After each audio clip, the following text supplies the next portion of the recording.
Vale, ya está.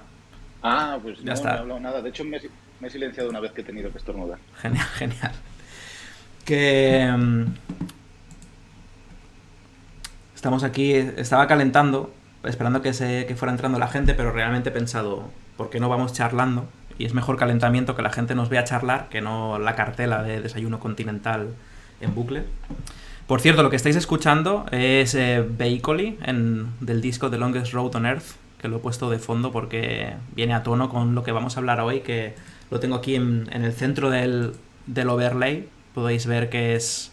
Vamos a hablar de Grotto, que es el último lanzamiento de Brainwash Gang. Y con, con nosotros tenemos a Josué Monchan, que ha escrito el juego y más cosas. Ha estado afinando su narrativa. Que debería presentarte, pero como yo te presentaría, en plan, este es Josué, mi amigo que escribe videojuegos, pero ¿cuál es como la presentación oficial, rollo? Soy el escritor de estas cosas, legendario de Péndulo y no sé, soy científico de narrativa. Que va. No sé, ya lo has dicho todo. Yo escribo, traduzco y doy clases, siempre relacionado con las clases relacionadas con escribir y traducir, y casi siempre pues, videojuegos. Y trabajo mayoritariamente en Péndulo y traduzco a gente muy guay como Jordi de Paco, a Lucas Pou y gente así. Hostia, claro, has hecho el mismísimo Obradín. Que. Bueno, la traduzco. Bueno, o sea, que decir, has trabajado en el mismísimo Obradín, que además la traducción no era moco de pavo. Que has metido No, mano no, directamente en cómo se estructuraba la construcción de la información dentro sí, del juego. sí, fue muy guay, porque o sea, había ya trabajado en Papers, Please haciendo la versión española con Ramón Méndez, pero aparte gestionando las versiones francesa y alemana, porque eran colegas míos. Y luego cuando faltaba, no sé si un año para que saliese Obradín, pero a lo mejor 7 u 8 meses, me escribió y me dijo que quería que llevase todos los idiomas y que aparte había una mecánica basada en texto que le daba mucho miedo que no se pudiese localizar y que entonces que la había dejado un poco así para el final para, pues para que yo le fuese diciendo Mm, si creía que podía funcionar en base a eso, en distintos idiomas y tal. Y fue muy guay para trabajar porque la primera versión que tenía era, desde el punto de vista de diseño, la mejor, pero desde el punto de vista lingüístico no funcionaba ni en japonés, ni en alemán, ni en no sé qué, pues unas veces por género, otras veces por casos de los... ¿Cómo se llama eso? Lo que son conjugaciones, pero de sustantivos. Estoy ahí como un gilipollas, sí, sí, sí, uy, lingüista. Eh, Otras por género, pues bueno, tenía como muchos problemas de eso. Entonces yo le apuntaba los problemas y además, como soy muy listo, le daba soluciones, todas las soluciones mías las mandaba a la mierda al momento, directamente, pero me quiero creer que por lo menos le dijeron por dónde no tenía. No. sí, sí, hombre. Y al final dio como una solución muy chula, que además no es perfecta, que dice, bueno, estoy yo solo, y entonces yo ya he aceptado que mis juegos tienen que tener muchísimas carencias y que nunca voy a llegar a donde quiero, sino que lo voy a dejar a la mitad. Vaya cabrón, vaya Entonces dices, pues cabronazo. sí, esto es una pasada. Y nada, y luego también fue muy chulo pues todos los idiomas que iban entrando, además no los hicimos todos a la vez y empezamos por los más sencillitos y también donde teníamos más confianza con los traductores de que realmente se iban a dejar la piel y que bueno, y que no iban a tener miedo en decirnos esto no funciona. Y luego poco a poco fuimos metiendo los idiomas como más difíciles, por así decirlo, Ujú. acabando con los idiomas asiáticos. Y fue muy bueno, la verdad. Aprendí un montón, me topé con muchísimas cosas que no sabía que existían y sobre todo aprender de él, claro. No, no, o sea, esto es como calentamiento antes de entrar al tema de Grotto, pero me gustaría preguntarte ¿cuánto crees que hay de autoría en la localización de una obra? Porque para mí, o sea, me gusta pensar que mucha gente de la que estáis aquí en el chat habéis jugado Resistance Club, no sé si lo habéis hecho, pero me gusta pensarlo. Y lo que habéis leído, lo que habéis jugado es el puño y letra de Josué, no es el mío. Entonces tenéis aquí a la persona que ha escrito las letras con las que habéis conectado o habéis odiado o lo que sea. Y para mí, en cuanto a eso, hay muchísima autoría. Yo, de hecho, he de decirte que de manera egoísta, cuando se lo doy a una persona íntima, le digo, si sabes suficiente inglés, juégalo en inglés porque es lo que he escrito yo. Por eso Lógico, es el idioma bueno. No, pero quiero decir,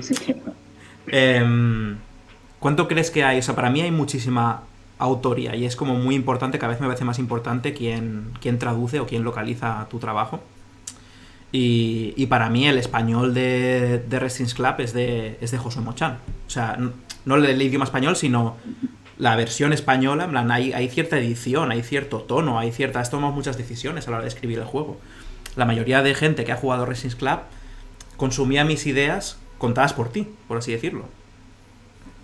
Claro, sí, pues claro, cuando traduces algo estás, pues, bueno, te dicen siempre, no estás traicionando un poquito a la fuente porque nunca vas, porque tu idioma es una herramienta diferente y como es una herramienta diferente no va a funcionar exactamente igual que la otra y eso, pues eso, tienes que tomar decisiones que nunca sabes si están yendo en contra de los designios de quién lo ha escrito, pero esto decía Pablo de la Nuez, director editorial de FX, que cuando ellos hacían una versión no se debían a quien ha hecho el juego, sino que se debían a los jugadores de ese guión. Entonces, hay muchas veces que pienso, bueno, aquí a lo mejor estoy traicionando a Jordi, pero no estoy traicionando el juego, ¿sabes? Porque siempre hay cosas que tú no eras consciente de que estabas haciendo, o que ahora me está pasando mucho viendo Grotto, ¿no? De que hay muchas cosas ahí que yo no sabía que estaban, que han salido porque han salido, ¿sabes?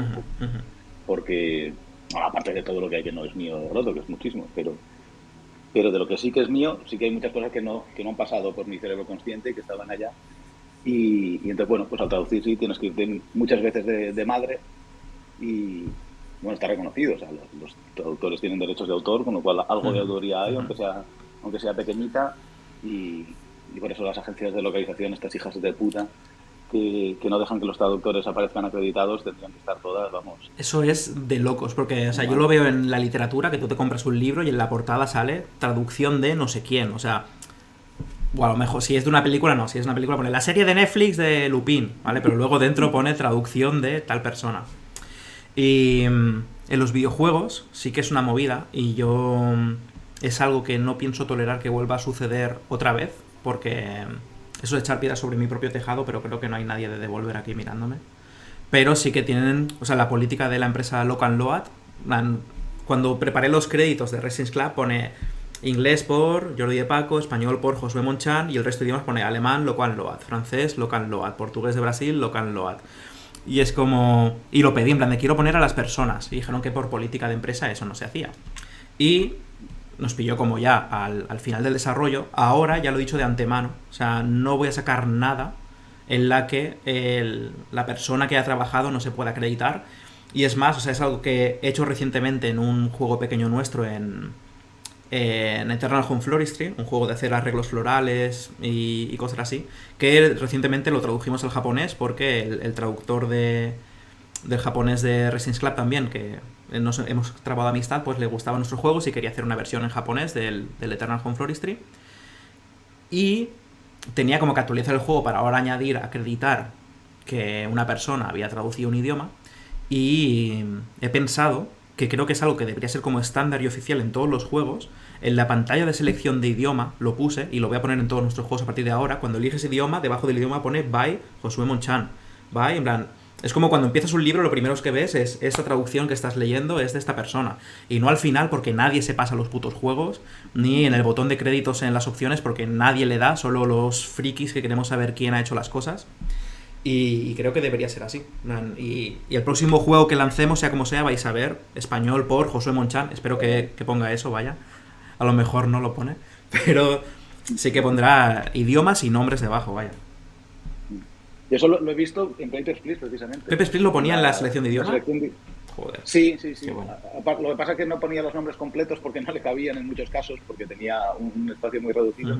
Pero sí, creo que pone R. Méndez y J. Monchan o algo así. Sí. Qué guay. Y lo hizo un poco porque él quería, como hizo una herramienta de localización que a priori la liberó, por así decirlo, y cualquiera puede subir su propia traducción de Papers, Please, pues si alguien quería hacer otra traducción española, pues que la subiese allá con su nombre. Oh, entonces si se actualiza con... O sea, el rollo se modea, sale quien que lo ha escrito. Por ejemplo, la versión mejor acreditada de... Bueno, te dejo, Didi. No, que no estoy seguro. Solo iba a decir que no estoy 100% seguro Ah, de vale, lo que vale. he dicho. Quiero decir, la versión mejor acreditada de Resistance Club es la versión que hay en coreano, que no es oficial y es un mod. Y cuando sale el logo del juego, alrededor del logo del juego pone versión en coreano por no sé qué, como si Qué fuera un guay. fansub. Y digo, joder, me flipa, en verdad. Ojalá cada vez que empiezas una partida sale el logo y alrededor escrito en este idioma por esta persona. Estaría muy guapo. Sí, está chulo. Sí, sí. Pues ahora no estoy seguro si admite eso ahí. O sea, sé que sí que puedes subirlo a tu local y jugar a Papers, Please en la traducción que tú has hecho. Y que Ujú. puedes compartirla con la otra gente mandándoselo de la forma que sea. Pero no sé si puedes subirlo tú Vale, vale, vale. directamente. A ver, Imagino que no. no porque se puede hacer terrorismo con eso. O sea, en el Claro. sentido de que hay traducciones que yo nunca voy a saber lo que pone ahí. Y por ejemplo, la versión en ruso de Resistance Club está ligeramente censurada. Que es rollo, Lógico. te quiero mucho, tío. ¿Sabes? Que añaden el plan, guau, eres un gran amigo. Te valoro mucho, Donovan. No, claro.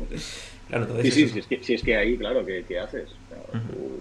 o eso o te censuran el juego y no sale. Exacto, no Y lo hay que publicas. elegir qué quieres sacrificar. La cosa es que si el juego es el mismo, si pones el juego en inglés, si estás en Rusia y sabes inglés, puedes consumir el contenido que toca, pero eso no está censurado. Imagino que es no ensucies nuestra lengua con tus ideales.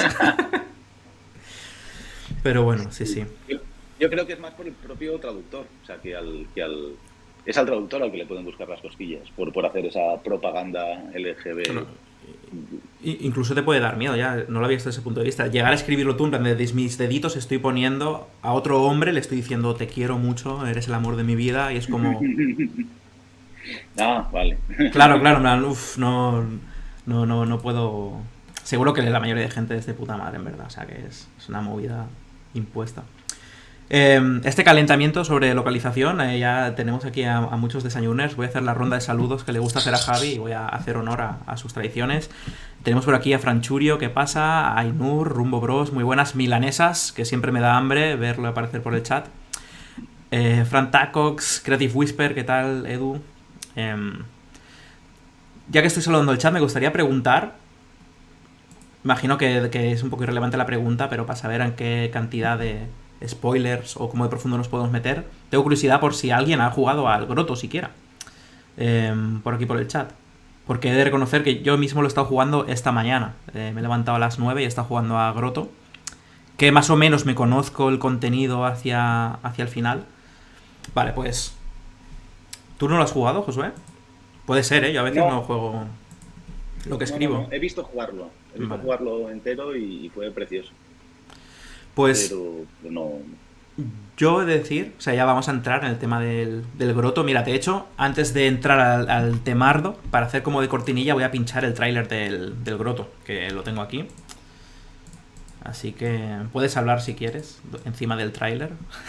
No te voy a hacer, No. no te voy a hacer que no hables encima de tu trabajo, pero...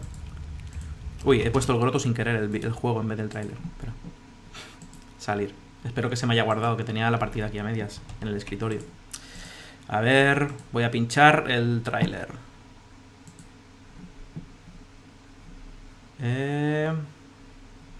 Creo que he destruido como el streaming un poco al intentar poner el tráiler. Salía tu foto ahí de fondo del mockup que había hecho.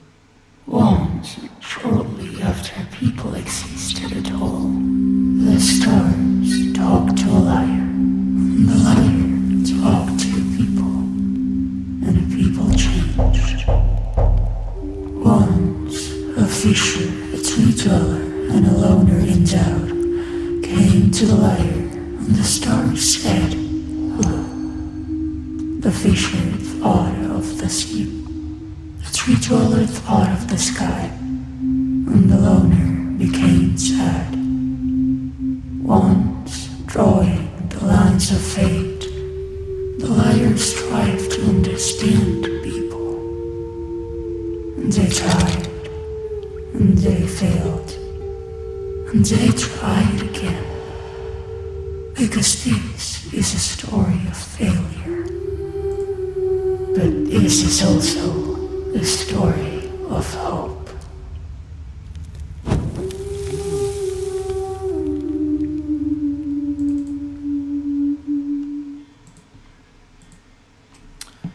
Pues eso ha sido el tráiler de Grotto para que preparar el ambiente de la charla. Que os lo voy a decir ya desde aquí. Jugadlo sin dudarlo. O sea, no estoy haciendo promoción ni nada. He estado jugando. Ya había probado como versiones en desarrollo del juego. Y esta mañana he jugado por primera vez a la versión final. Y vamos a entrar. He estado, de hecho, jugando, tomando notas para entrar a detallitos de diseño narrativo. Para tener la charla guapa que queremos tener aquí esta mañana en el desayuno continental. Pero el juego pasa por la primera cosa que para mí es importantísimo y muy pocos juegos tienen, que siempre están dando consejos sobre diseño narrativo, de cómo debo estructurar los diálogos, en qué orden debo presentar las cosas, cómo el jugador va a interactuar con el contenido. Todo eso es irrelevante si no escribes bien. Y este juego está tremendamente bien escrito. O sea, una maravilla. Siento tener que decirte esto a la cara, sé que no te gusta, pero... Gracias. Pero el juego está muy bien escrito. Al final nos olvidamos que la forma más primigenia de escritura es la literatura. Y, bueno, no sé si es la más primigenia. Pero mucho antes de los videojuegos existían los libros. Y un libro no tiene interacción, ni diseño narrativo, ni nada. Y te puede mantener mucho más engaged, mucho más atrapado, siendo completamente lineal. Y depende únicamente de la calidad de su contenido, de lo evocador que es, de lo interesante que es. Entonces eso es como a lo primero a lo que debemos aspirar, y luego ya pensaremos si se coloca esto aquí, si emerge la narrativa al interactuar con esta pieza de escenario. Todo eso es irrelevante, en mi opinión, si no alcanzas un mínimo de calidad. Y Grotto está muy bien escrito, que es una rara avis en los videojuegos. O sea, si queréis ahora mismo tener un ejemplo de un juego bien escrito, pillad el Grotto, porque... es una maravilla, es una maravilla. Sí, o sea, eso lo tenía que decir, Y ahora, una vez dicho que la escritura es muy buena, algo que pasa pocas veces en los videojuegos, me gustaría, para los que ambientar un poco más, poner un poco más de contexto más allá del tráiler, que nos cuentes tú de tu mano qué es Grotto, qué se va a encontrar la gente si decide meterse en Grotto. Pues Grotto, claro, lo que pasa es que es un poco mentira según qué cosas te diga yo, porque las tendría que estar diciendo realmente Edu, que el diseño narrativo es suyo. O sea, la idea del juego parte de una mecánica eminentemente narrativa, y eso lo hizo él. Luego sí que es cierto que he iterado mucha gente. Tú también metiste mano en algún momento, me parece, dando ideas. Precisamente creo que justo al entrar lo primero que me dijo Edu fue: ayer estuve hablando con Jordi y me ha dicho que primero nos concentremos en que esté bien escrito y pasen cosas guays, y que luego ya veremos, ¿no? Justo. Lo demás es irrelevante. Y, o sea, para mí lo que tiene en especial Grotto es esa mecánica en la que no estás decidiendo mediante... O sea, es un juego de opciones de conversación en las que las opciones de conversación son tan ambiguas y tan difusas que tienes que confiar en lo que interpreten los otros personajes, con lo cual es un juego de empatía y de intentar entender a los demás, y que casi siempre sale mal, además, porque un poco como en la realidad, ¿no? Que nunca es muy difícil conseguir entender al otro o que el otro te entienda a ti. Uh-huh. Y la mecánica básica es que, bueno, tú estás en una cueva, viene Peña, viene un señor, una señora, bueno, o nada, o señores, no sé hablar. Bueno, es que en inglés sí me salía bien. Te hacen una pregunta relacionada con la tribu, con sus sentimientos, con lo que sea, y tú la forma que tienes que responderles es yéndote a un agujero que hay en la gruta, en el que se ven todas las estrellas, dibujas constelaciones. Esas constelaciones son constelaciones prefijadas que existen, son 24 constelaciones diferentes, cada una de ellas tiene un significado, que más que un significado es como un pequeño poemita, un refrán, una frase, lo suficientemente ambigua como para que se pueda interpretar de distintas formas, y que no siempre vayas a la que te está diciendo mata al malo, ¿sí? O hace tal cosa, sino que sea muy ambiguo y que la puedas leer de muchas maneras diferentes, y que siempre tengas que intentar seleccionar. Entonces tú le das esa constelación, interpretas esa constelación, a veces como tú querías, a veces no, y toma una decisión sobre algo que hará. Entonces se vuelve a su pueblo, que es donde realmente pasan las cosas, que nunca vemos, que jamás vamos a ver, y luego vuelve otro y a lo mejor te cuenta lo que ha pasado a raíz de lo que le dijiste a esa otra persona, o todavía no lo sabes y cuesta un poquito más, pero básicamente eso es es lo que hay. Ujú. Luego sí que tiene un montón de pequeñas mecánicas asociadas que van haciendo crecer al juego y cosas que lo hacen cambiar, pero bueno, eso ya sería más spoiler. Sí, o sea, Grotto cae en una de las categorías muy específicas de videojuegos que creo que le pasa a muchos desarrolladores, que son juegos que te gustaría haber hecho. Yo que lo estoy jugando y me joder, es que esto es... Tiene el juguito que molaría exprimirle, porque sí que es verdad, empiezas con la mecánica de estrellas, pero empiezas a darte cuenta de lo que implica. Sé que sé que van a pasar más cosas porque he visto como el planning de la narrativa, pero hasta ahora solo he tenido como las estrellas y los huesos para seguir. Me gusta tener este como simulador de adivino, que es... Casi me da la sensación como me han encargado un proyecto de adivinación y yo tengo aquí mis herramientas, que son las estrellas, los huesos y algunas cositas para deliberar. Y finalmente decido que al final no es como... no es adivinación, es como si fuera un tarot en el que tú dices, este es tu problema, espérate. La torre para ti, cabrón, ¿sabes? Es como que sacas las tarjetas que quieres a la gente, pero sí que tiene el componente de adivinación como se siente en la vida real, que es que da igual lo que el adivino diga, lo que salga en la carta, en la manera en la que ruede el hueso, que es que la persona, el consultante, ya está proyectando inmediatamente en cuanto ve una figura, en cuanto oye tus palabras, y la interpretación siempre es de ellos. Da igual que la adivinación se haga a través del periódico, leyendo el horóscopo del día, o con alguien en una habitación con mucho ambiente. Al final, la, la consulta siempre la va a digerir el consultante. O sea, ese aspecto de la adivinación me parece que está muy bien capturado en el juego. Y quiero entrar como partes por partes ya, a ir diseccionando, porque he enfocado un poco esta charla, ya que la mayoría no habrán jugado a Grotto porque ha salido muy recientemente, y espero que esta charla les invite a jugar a Grotto porque realmente hay cosas muy buenas ahí que ver. El primer capítulo es como una masterclass de diseño narrativo, y voy a ir entrando en por qué. Hay muchos aspectos que es como... Podrías dar en una clase el primer capítulo de Grotto, la primera sección, porque habla muy bien sobre definición de contexto, sobre cómo utilizar la agencia, sobre interactividad, o sea... Es una perla muy muy buena. Juegas solo con la primera sección, me he quedado satisfecho. El primer arco, que es como hasta que se quedan... hasta que consigues los huesos, voy a decir, ¿vale?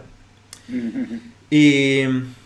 pero primero quiero entrar a una cosa con la que siempre tengo muchos problemas yo, y es el protagonista silencioso, el silent protagonist, que yo no concibo la realidad, o sea, no concibo encarnar a alguien que no tiene capacidad para expresarse o para comunicarse y que solo es una persona que consume la realidad, ¿no?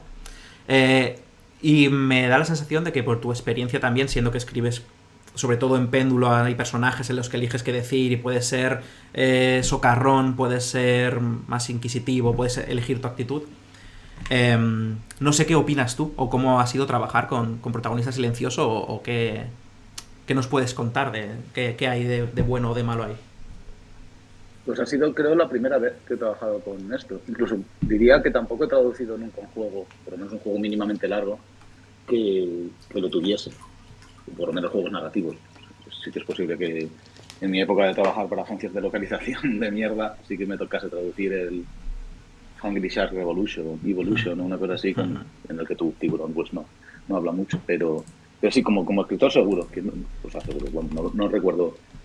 Y sí era un poco extraño, pero es que sí que creo que era necesario, que en el momento que el personaje hubiese dicho algo, o sea, yo ni me lo planteé, ya me lo habían dado así, ya estaba planteado por Edu, luego Urice, luego Carlos Urpegui, tú incluso los cuatro teníais muy claro que no se iba a hablar, entonces yo en ningún momento me planteé que me faltaba esa herramienta.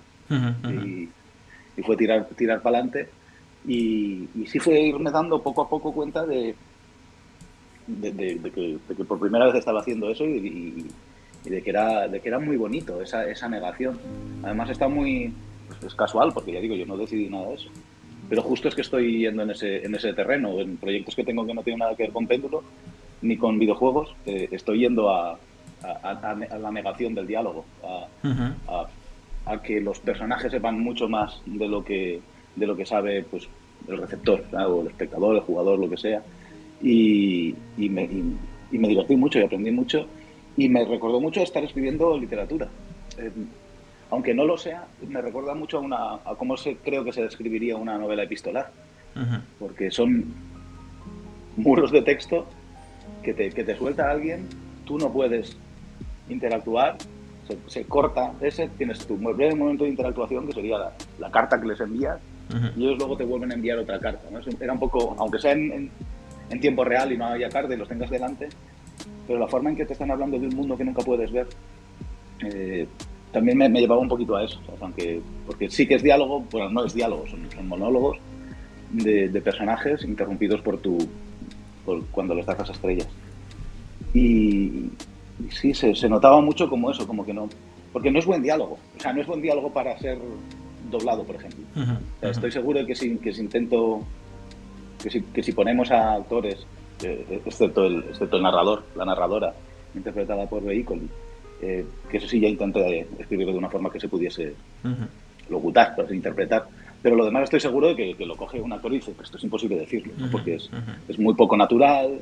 Bueno, y también es el primer juego que he escrito todo en inglés. Nunca había escrito un juego en inglés, aparte de alguna cosa muy, muy pequeñita. Claro, tú llevas haciéndolo toda la vida, pero yo siempre había escrito en castellano. Sí, Black Sad de Péndulo y el anterior sí que había escrito algún trozo en inglés. De hecho, de Black Sad el primer 20 o 30%, pero esto todo el juego entero. Y tenía muchísimo miedo. Y de hecho insistí mucho en, oye, que tiene que entrar ya alguien que haga la edición en inglés, que lo corrija. Y el publisher decía que no hacía falta, y yo pensaba, pues porque sois unos putos tacaños, ¿no? Y pensaba, no tenéis ganas de gastaros la pasta.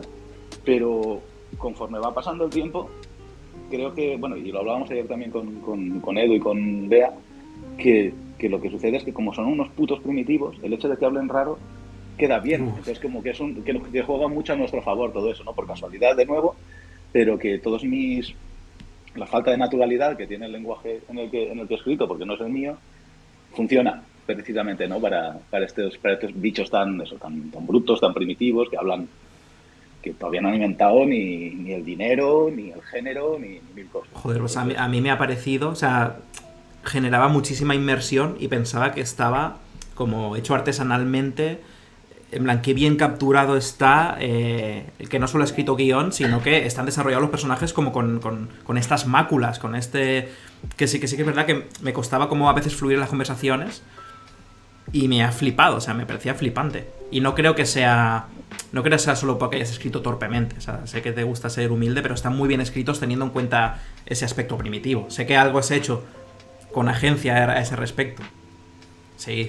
Se nota, no me mientas. Así que es cierto sí que es cierto que cada personaje tiene su forma distinta de hablar, distintiva de hablar, pero basada en mis propias limitaciones también. Tanto que pues yo no podía, sí que intenté que el primer personaje que aparece, Ouch, que es uno de los pocos que tiene el nombre, hablase de una forma como... Va a quedar muy raro, un poco como Cantinflas, o sea, como un tipo que intenta mezclar palabras muy cultas, pero no las usa muy bien. Y eso era perfecto para alguien que no tiene un dominio perfecto del inglés, ¿no? Y es el primero que habla, es el que habla más raro. Y luego casi todos los demás, todos los que son de la tribu de los Brutes, hablan de una forma muy parecida, cada uno con muletillas o con cosas que a lo mejor no me podría permitir en Péndulo, que tenemos actores y las muletillas enseguida cansan mucho, a no ser que estés en comedia. Pero aquí, pues no sé, te daban un toque, y además eso es algo que Edu me repetía. No sé por qué se lo habías contado tú también, o sea, que los personajes los tenías que reconocer con los ojos cerrados en cuanto leyeses la primera frase. Entonces, esa es sí que me estuve releyendo. No, digo, eso me lo dijo justo el fin de semana pasado que estuvieron aquí, y no sé, eso es algo que me pareció como una instrucción muy buena por su lado a nivel de dirección. O sea, si yo tuviera que escribir y me dieran esa instrucción de que los puedas reconocer sin ver ninguna imagen, es algo que como que no habría pensado de manera voluntaria, y tener la instrucción es como que te la clava en la cabeza a la hora de todo el rato estar escribiendo los personajes. Sí. Me releí cosas de Dickens, que creo que es quien mejor lo hace, así, y luego trocitos de cosas de Terry Pratchett, que como imita mucho a Dickens, pues también lo hace muy bien. Es como un personaje, yo que sé, en Bleak House de Dickens hay un personaje que sale en la página 100 y luego no vuelve a salir hasta la 700, y en cuanto dice la primera frase recuerdas quién es. Entonces era como intentar eso, ¿no? Intentar a ver si puedo emular eso. Luego lo que has dicho de Edu con la dirección es que es impresionante. O sea, Edu es impresionante exprimiendo a la gente, o sea, sacándole a la gente cosas que, o sea, muchas veces me dice Edu algo y le digo, eso no se puede. O sea, no sé hacer eso. O sea, no, si lo puede hacer alguien, sí, yo no voy a hacer eso. ¿Estás seguro? Josué. Es como, hijo de puta. Entonces ya te mete, o sea, se atreve a pensar en sitios donde tú no te atreves y bueno, pues por la confianza que te tiene o porque está muy loco, pues te salen cosas que no... Y la verdad es que es muy guay. No sé si es un placer, porque huele, o sea, porque cuesta, porque te mete en sitios que no quieres estar, pero sí es muy recompensante. Está, o sea, tienes que encontrar gente con la que tengas esa química. O sea, en los juegos que saca Brainwash ya se puede ver siempre no sé cómo decirlo en castellano, este quirk, este aspecto muy Brainwash, que hace cosas poco inusuales, que toma incluso cosas que podrías pensar que son malas decisiones de diseño, pero que son así porque la tripa les dice que tiene que ser así y funciona de esa manera. Y también creo que tienes que tener la química para poder trabajar de ese rollo, porque a mí me ha pasado, o sea, he colaborado varias veces con Brainwash y yo soy muy poco sumiso creativamente. Y no funciona. En cuanto me empieza a dar esa segunda tuerca, yo le digo, mira, lo haces tú, ¿sabes? Sí, plan, esta puta mierda la haces tú. A mí no me parece buena idea y ya está. Entonces, creo que hay químicas, ¿no? Por mucho que haya gente guay que haga cosas guays, a veces las maneras guays de hacer cosas chocan y no tienen sinergia y yo no encajo en ese rollo. Pero contigo creo que ha funcionado como un tiro porque lo que ha salido del Grotto lo estoy disfrutando muchísimo, la verdad. Pero guay. Sí, con Edu me encanta trabajar, bueno, con Brainwash en general, porque es que además creo que ha cambiado mucho la forma de funcionar de Brainwash, como que están puliendo su fórmula de desarrollo, de cómo se toman las decisiones y todo ese tipo de cosas. Y hubo momentos muy divertidos de que uno había dicho una cosa, otro decía otra y entonces, ¿y ahora qué pasa? No, pues decide tú, y hostia, no, o sea, dirigirme. Pero muy guay, o sea, me lo he pasado muy bien, o sea, de repente había una cosa que ya se había decidido y llegaba Iván y decía, esto no. Y te daba todos sus argumentos y tenía toda la razón, y eso ha hecho el juego mejor. Claro. No sé, es una movida, o sea, a mí me cuesta mucho entender que se pueda crear así, pero sin duda se puede, y de manera prolífica además, como están demostrando. O sea que me gustaría pasar a otro tema, que me parece que además, por eso he dicho al principio que la primera sección del Grotto es una masterclass de diseño narrativo, porque se pueden examinar muchísimos aspectos que se desarrollan perfectos solo en la primera sección, cuando otros juegos necesitan mucho más espacio y oxígeno para que estas cosas pasen. Quería pasar a hablar del world building, y es como si esto fuera un artículo que publicase en un periódico o donde fuera, sería world building desde la cueva, porque me parece muy importante hablar de que otros juegos tienen muchas herramientas de world building, como desarrollar ciudades enteras, personajes, libros que te encuentras por ahí, narrativa ambiental, la chapa de un NPC que te dice ¿quieres saber más sobre el reino? Pero en Grotto se hace en un espacio extremadamente reducido en el que solo ves piedra y noche y una hoguera, y las herramientas de world building que hay es cómo hablan los personajes, cómo van vestidos los personajes, algunas telas que hay colgando por ahí que te evoca qué tipo de espacio puedes estar, pero sobre todo se construye a través de lo que dicen. En solo la primera sección de Grotto, la aldea de la que vienen los Brutes existe en mi cabeza, porque me hablan plantan landmarks en tu mente, plantan ese árbol ceremonial, la cabaña de los amantes, no sé, o sea, te van poniendo elementos y luego la acción, que aunque sea narrada por ellos, sucede en esos espacios. Y muchas veces pensamos que los videojuegos como que tienen todas las herramientas para hacer el world building, pero que de nuevo vuelvo, la literatura ya lo hacía sin tener narrativa ambiental, sin tener un NPC que te dice cosas, sin encontrar nada en un cajón. Es algo que los mundos pueden existir en nuestras cabezas y lo sabemos de manera empírica, lo hemos visto una y otra vez por la literatura. Y creo que Grotto construye un mundo muy palpable a través de las conversaciones, y creo que eso es algo que a lo mejor normalmente perdemos porque tenemos demasiadas herramientas en los videojuegos. Rollo, como tienes aquí esta super máquina de crear mundos, tus mundos son un poco más vacíos que cuando estás solo dentro de una cueva. Y me gustaría que hablaras cómo has afrontado el world building o qué piensas del world building de Grotto. Wow, que ha sido una experiencia chulísima Primero porque nos estábamos cargando uno de esas frases, eslogans grabadas en piedra que te dicen a cada momento y que son una puta mierda, como no lo cuentes, muéstralo. Lo mostraré si me sale a mí. A lo mejor lo quiero contar. Es decir, hay no sé, de estas cosas que es un muy buen consejo teniéndolo en cuenta para según qué cosas, pero precisamente por cómo estaba concebido esto, había que contarlo y había que contarlo de según qué forma. Entonces eso ha sido muy, muy bonito, el pensar, jaja, estoy yendo en contra de lo que dicen todos los profes.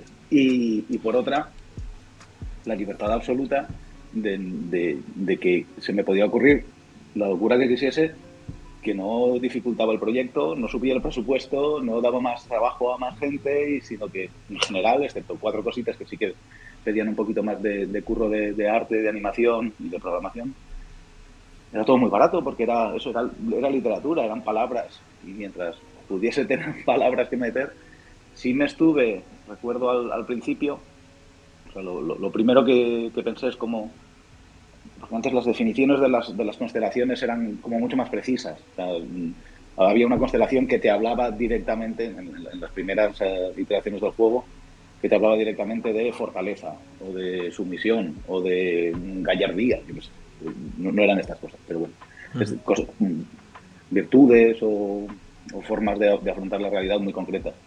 Y entonces lo primero que pensé es, no, vamos a hacerlo todo muy ambiguo para que sea casi para que haya diseño de niveles, por así decirlo, para que esas decisiones no sean quiero hacer tal cosa, sino que tuvieses que pensar 2 o 3 pasos por delante y equivocarte. Y lo segundo fue, bueno, ahora cuando les gustó más o menos la idea esta de las definiciones y tenía montadas como la mitad, ya empezar a crear el world building por primera vez libre, completamente libre. La falta de presupuesto, por así decirlo, fue impresionante para eso, porque yo nunca había hecho un world building serio. Lo más parecido en Hollywood Monsters 2 de Péndulo, que había en la época dorada de Hollywood, que los monstruos de las pelis de terror están interpretados por monstruos de verdad. Ni siquiera una idea mía, sino que era del primer Hollywood Monster. Pero sí que trabajé un poquitín allá. Y luego en Twines tontos que había hecho, pero nunca... Y me lo he pasado en grande. O sea, me pasé 3 semanas con un canvas enorme en el que iba dibujando, me bajé un montón de assets de estos de simbolitos y tal, y me monté todo el pueblo. O sea, lo tengo todo el pueblo, incluso cosas que luego no han salido en... Sí, de hecho, la primera vez que se lo enseñé a Edu se lo enseñó al resto del equipo y se asustaron todos porque pensaban que yo quería que eso se viese. O sea, no, esto es solo para mí, y para yo tener claro dónde están las cosas y que tenga un sentido... O sea, pensando, yo sé, hay un cagadero, que luego no sale en el juego, en un punto, creo. Pero está el lugar donde llevan toda la mierda. Entonces, bueno, pensando, pues, ¿dónde está bien que vayan a cagar? Pues cerca de los campos, para luego poder usar ese abono y que esté allá. Entonces, me iba colocando todas mis cositas con mi icono de una mierda así de grande, al lado de los iconos del trigo, y los iconos del trigo que estuviesen cerca de por donde pasa el río, para que fuese fácil llevar el agua allá. Como, no sé, hay como un sistema muy cutre, porque además es feísimo. No lo enseño, porque además no me gustaría enseñárselo a nadie y que condicionase su imagen del pueblo, ¿no? Entonces, claro, porque la destruiría. Pero sí estoy muy orgulloso de lo cutre que me quedó y de las vueltas que le di. Y luego me lo saltaba la torera, porque luego de repente lo miro y digo, ala, esto no podría pasar. Pero sí me ayudó mucho a entender a esa gente, a ir creando. Y sobre todo, la cosa esa de no estar escribiendo, porque escribir, cuando escribes muchas veces no tienes el... Es una tarea tan intelectual, por así decirlo, y cuesta tan poco esfuerzo teclear, que tienes menos tiempo para pensar. Pero en cambio, si estás bajándote un icono, lo tienes que colocar en este sitio y luego lo mueves aquí, eso son tareas como más mecánicas, por así decirlo, que te permiten imaginar más, cada vez más lento. Y se desesperaron un poco de, oye, no has empezado a escribir una puta frase.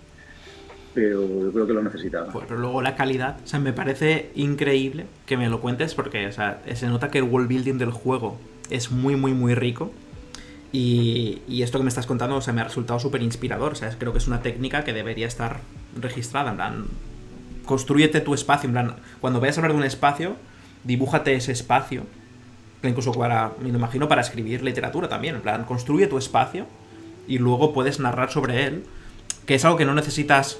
Que para mí una máxima que tengo sobre el world building es que lo peor que te puede pasar con el world building es que luego te den ganas de contarlo. que es como desarrollas un mundo con sus políticas, sus no sé qué. O sea, por ejemplo, llevándolo a mi terreno en The Wrestling's Club o en los juegos muy pequeñitos que hacemos que tienen que durar media hora, sí que desarrollo el mundo, el pasado de los personajes, eventos que hayan podido tener, rollo que... Pero muchas veces ni lo escribo, ¿eh? O sea, hay veces que mi trabajo es estar un día así. Y estoy imaginando ese mundo porque es algo de lo que bebo mucho de cuando dirijo partidas de rol, que cuando estás dirigiendo una partida de rol no empiezas a dirigir y dices, bueno, os voy a contar, estos son los druidas de no sé dónde, que tienen no sé qué, no, eso lo tienen que consumir ellos interactuando, y hay muchas veces que deciden no ir por ese camino y se pierden contenido del mundo que he estado desarrollando yo. Y sí que desarrollo, o sea, conozco el pasado de Donovan y cómo acabó dentro del bar y por qué está lisiado de una pierna, o sea, tengo todo eso en mi cabeza, pero luego el juego tiene su guión y tiene su propósito. Y de alguna manera es algo que una vez lo has desarrollado pasa de manera involuntaria. Creo que sucede también en el Grotto. Que cuando estás escribiendo te viene de manera natural que esos personajes beben de su contexto. Y no sé, incluso a veces he recibido quejas en Resistance Club de es que se dejan muchas cosas sin explicar. Y es como, bueno, es que no... O sea, tú has visto... Han abierto una ventana a una realidad en la que has podido ser testigo de ciertas cosas, pero ese mundo existía antes de que llegaras tú y va a seguir existiendo después de que dejas de jugar. Es como mi filosofía a la hora de desarrollar. Y lo que nunca se me había ocurrido es, o sea, me parece una genialidad lo del Grotto, porque lo he visto, me lo estabas contando y enseguida me he visto como súper alimentado de poderes de world building, diseñar un espacio. O sea, y que ese espacio y luego no usarlo, o sea, tomar la decisión, porque entiendo la reacción del equipo de Brainwash, porque tú has diseñado un espacio y luego se siente como un crimen no desarrollarlo. Es como un diseño siempre se tiene que aplicar, ¿no? O sea, si has creado esta cosa porque tiene que existir, ya has empezado, tiene que existir. Y no desarrollar algo para que solo exista en su cabeza, para que alimente tus poderes de escribir, es una pasada. O sea, me parece una técnica muy, muy guapa. Y nunca había pensado hacerlo a nivel espacial. A nivel espacial me parece muy, muy interesante. O sea, me encantaría, aunque no se lo puedas enseñar a gente, luego yo me gustaría ver ese archivo. Sí. Sí, ahora como imagino que ya tienes en tu cabeza cómo es el pueblo, imagino que el mío, como es muy cutre, pues tampoco no sobreescribirá, no te jode el que tienes. Supongo que sí que es algo que se hace mucho, porque bueno, incluso pensando en fantasía épica, desde Tolkien o incluso antes, ¿no? El mapita con toda la zona a la que vas y tal. De hecho, cuando se me ocurrió esto, me abrí los cómics de Bone, que también lo hacen, que tienen ahí su mapita y tal, porque eran los que primero me vinieron a la cabeza. Pero sí, para mí ha sido muy fructífero, ha sido como muy... Sobre todo por eso, por el tiempo que te lleva, porque es un proceso lento de mover esto, de decidir, incluso de decir, es que este icono para los cerditos no me gusta, voy a pillarme otro. Y que es muy tonto, no lo va a ver nadie, pero yo quería que esos cerditos fuesen, no sé, me llamaba, ¿sabes? Eso me llevaba a pensar, pues cómo son los cerdos, cómo los tratan, cómo... Joder, es que eso. O sea, a lo mejor nunca vas a escribir sobre cómo tratan al ganado en la aldea, pero eso se va a filtrar en su carácter, en su benevolencia o en su pragmatismo o sea, creo que es una herramienta buenísima de definición de, no solo de world building, sino de definición de personajes, porque un personaje expuesto a un contexto cambia y muta. Claro. Entonces, me parece muy guapo. Con personajes sí que había escrito muchísima historia de fondo. De hecho, en Hollywood Monsters 2, a la protagonista, Lisa Lear, le busqué, o sea, sé el momento en que se conocieron sus abuelos. O sea, porque quería que viniese de muy lejos, ¿no? Que fuese ya una familia completamente loca y tal. Y entonces sí que me dediqué a pensar la anécdota de cómo se conocieron y tal. Entonces, y eso no sale en ningún sitio. Y un poco lo que decías antes, tienes que sacrificar muchas cosas que te encantaría contar porque has pasado ahí tu tiempo y tal, y puedes cometer el error de quererlo contar todo, ahogar de información, romper el ritmo, ahogar de información y bueno, pues muchísimas cosas que no, ¿cómo se llama? No sé qué dumping, infodumping, ¿no? Es de la palabra. Pues y luego hay otra cosa que también me mola mucho de world building, es cuando ya lo tienes perfecto y empiezas a jugar, deja de servir. Es como empiezas a jugar, empiezas a escribir, al cabo de un rato ya deja de servir y tienes que cambiarlo. Entonces, cosas que tú tenías muy claras de esto es así, de repente ya no funcionan. Y se te ocurre una idea que a lo mejor no es mejor, pero sí funciona mejor para lo que estás haciendo en ese momento. Y entonces también ser capaz de traicionarse ahí es algo que me mola un montón. Además es divertido, o sea, porque traicionarte mola, o sea, como no ser coherente, o sea, que el juego sea coherente, pero tú no tienes que ser coherente con las ideas que tenías al principio, ¿no? Y ir descubriendo también de qué va el juego a medida que lo estás haciendo. Edu tenía clarísimo de qué iba el juego al principio, desde el primer momento, y yo no lo descubrí hasta que llevaba escrito pues 2/3 partes. Y bueno, siempre soy lentito, pero bueno, me mola también eso, es muy bonito. Hostia, si este juego va de tal cosa, ay, qué bien. Bueno, me gusta lo que digas lo que comentas de traicionarse a uno mismo, porque yo soy muy infiel también a mis ideas. A veces doy con un momento en el que, o sea, los juegos que desarrollo siempre mutan conforme se están desarrollando, porque encuentro oportunidades que a veces simplemente me parecen estéticamente interesantes. Y es como estética a nivel no del arte del videojuego, sino la estética que desarrolla el texto. Y pienso, ya, o sea, me viene la parte de world building que he desarrollado, en plan, no, para este personaje, pues este personaje ahora es de otra manera, ¿sabes? Ahora el mundo no funciona así, ahora las corporaciones son buenas, ahora, o sea, puedo cambiar lo que haga falta solo porque estéticamente un momento me llama. Y sí que, o sea, el world building tiene que ser gasolina para ti, no tiene que ser... No es una piedra roseta para saber cómo en verdad era ese mundo, o sea, sí, lo entiendo completamente. Y me parecen como dos máximas muy guays a la hora de, cuando estás pensando en el world building, es que no te den ganas de contarlo y que te sientas con la total libertad de traicionarlo constantemente. Y es algo, es que sobre todo es algo que siento mucho, siento que la mayoría de cosas que aprendo yo de narrar vienen de jugar a rol, porque llevo dirigiendo desde que tengo 12 años y ahora sigo dirigiendo una vez a la semana. Estoy dirigiendo partidas de rol por Discord y me está pasando ahora con una partida actual que tenemos sesiones muy cortitas, rollo de 2 o 3 horas, cortitas para mí, porque estaba acostumbrado a jugar 8 horas los sábados y cosas así. Y hay mucha cosa escrita sobre dirigir partidas de rol. Es como que se está convirtiendo... Hay academicismo ya de dirigir partidas de rol. O sea, es una cosa muy guapa. Y bebe mucho del teatro de improvisación, dirigir partidas de rol. Claro. Y hay cosas de teatro de improvisación, el yes and y cosas así, están como desarrollándose esas corrientes para dirigir partidas de rol. Y a lo mejor simplemente un jugador sospecha de un personaje que yo he creado y cuando está durmiendo quiere mirarle dentro de la ropa. Por supuesto no había nada preparado, no tengo el guión preparado para todas esas cosas, pero me salto al aire, o sea, me lanzo al vacío a nivel de improvisar con el jugador y conmigo mismo, en plan, abres y descubres que tiene un botecito con una raíz que parece muy antigua flotando en un líquido extraño. No sé lo que es, pero yo lo he plantado ahí, ¿sabes? Entonces, eso lo hago mucho desarrollando videojuegos también. De pronto, el subconsciente lanza cosas que son interesantes a nivel estético, conceptual, lo que sea, y las tengo que coger. Juego al yes and conmigo mismo, de decir, vale, esto ha entrado, lo voy a poner y sé que me estoy creando un problema para el capítulo 5. Porque... Eso es el miedo. Sí. Esa es la movida. Por ejemplo, utilizando como ejemplo Restrings Club, que es como el que conocemos tú y yo de las cosas que he hecho, Supercontinent es como un puzzle que se siente extremadamente bien diseñado y no lo preparé de antemano. Es como lo típico que el buen diseñador diría, vale, aquí es el sitio al que vamos a llegar, es un puzzle extremadamente complejo donde hay personajes que pueden estar vivos o muertos, sabes esta información o no, hay estas cosas. No lo diseñé hasta que llegué ahí. Y mi filosofía mientras estaba escribiendo el de eso, ponía un personaje delante de otro, los interpretaba, veía cómo se desarrollan sus dinámicas, metía cosas de información, o sea, iba creando, se podían morir o no, podían pasar cosas y siempre era, ya lo resolverá el Jordi del futuro. Que creo que es una mala práctica a nivel de diseño, pero que me permitió como crear ese mundo de la manera en la que yo sentía que era natural y no intentando forzar para que luego casara con el puzzle que hay en el capítulo final. Y luego fue ingeniería inversa, en plan, vale, me he creado todos estos juguetes, porque yo lo veo como juguetes a nivel de desarrollo de narrativa. Me he quedado juguetes narrativos y ahora llega el momento de atar todo porque el juego se acaba ya. Entonces cojo los juguetes y este no encaja, vale, lo pongo aquí. Creo esto y no sé, muy pocas veces he tenido que volver al principio a reescribir una escena para que ahora tenga coherencia al final, porque estoy acostumbrado a jugar así cuando juego a rol, porque no puedes volver en plan, vamos a volver al martes pasado y me desdigo de todo lo que dije. No.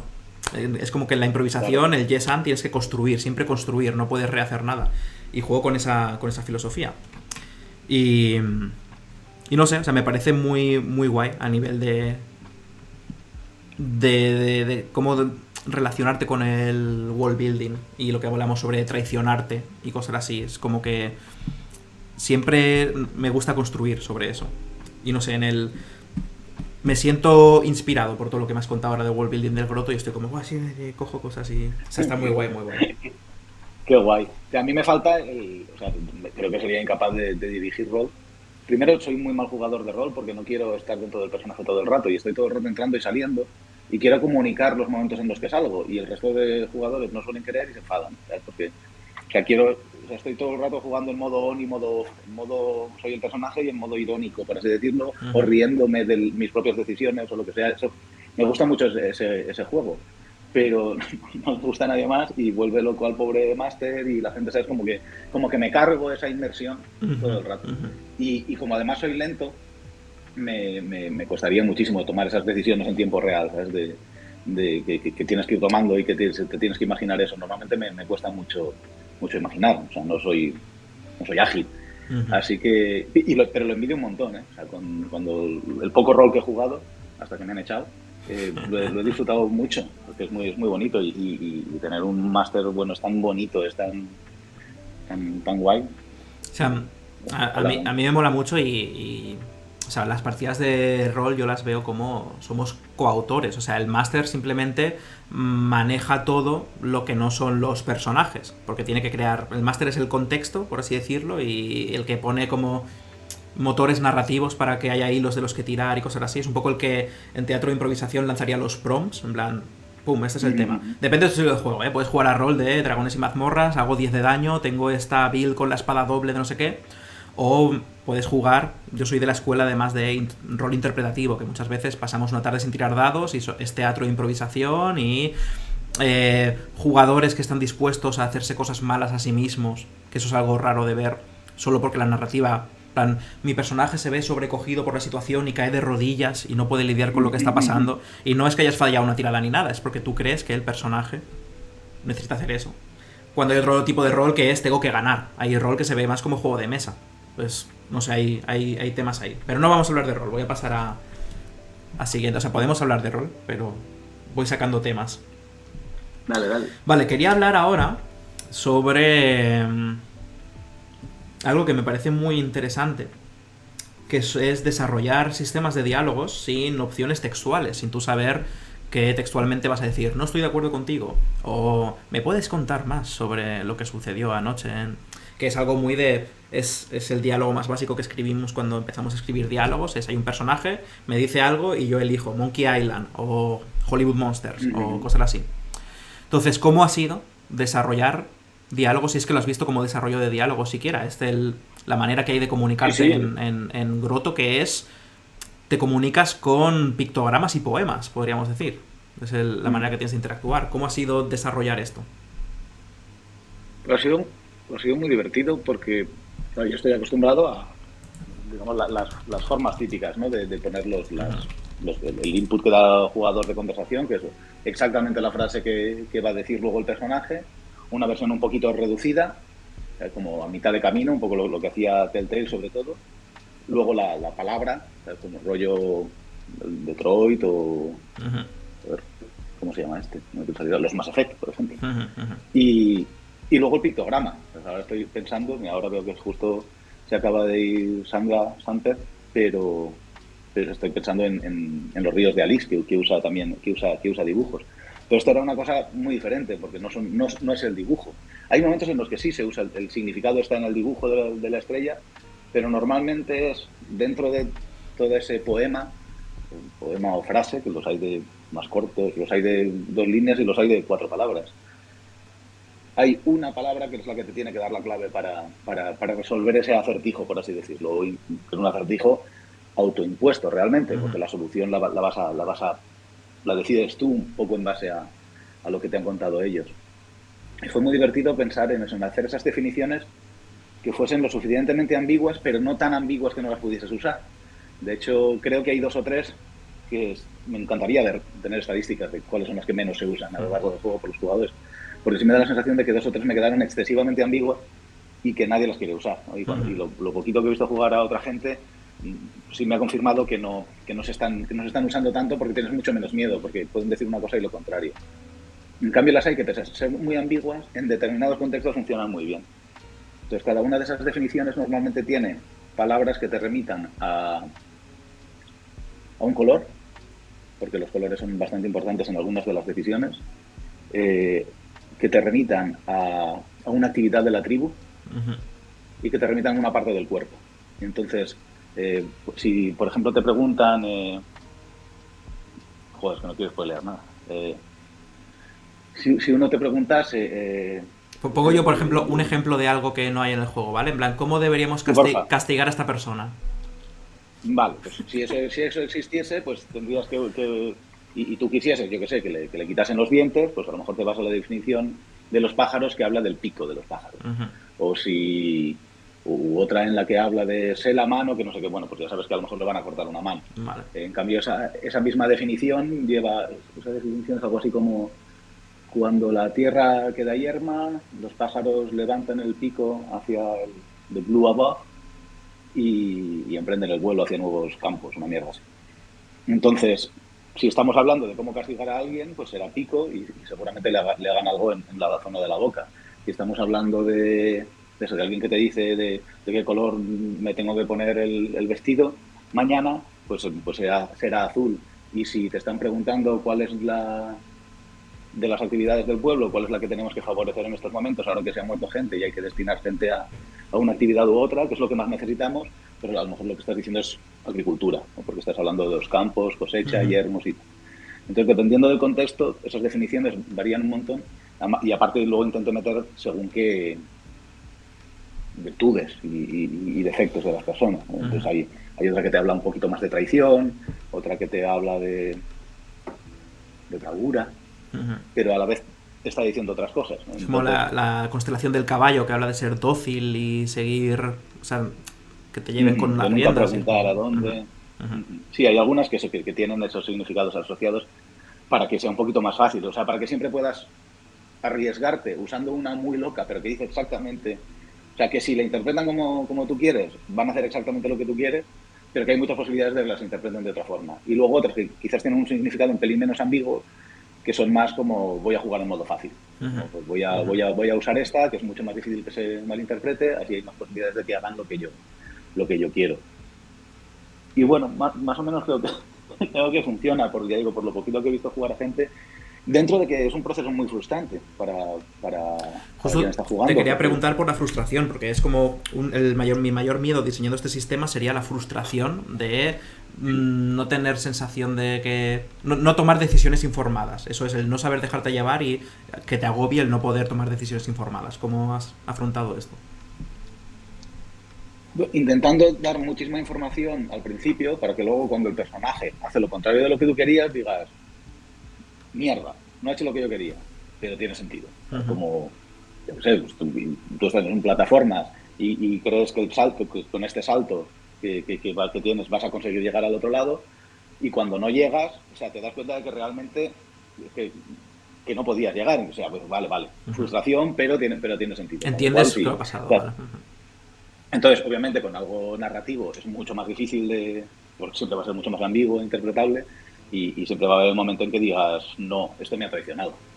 Pero como ya de por sí es ambiguo, como hemos aceptado el error nosotros como parte de la filosofía de diseño, pues es mucho más fácil que esa frustración te la comas y digas: bueno, pues a ver la próxima.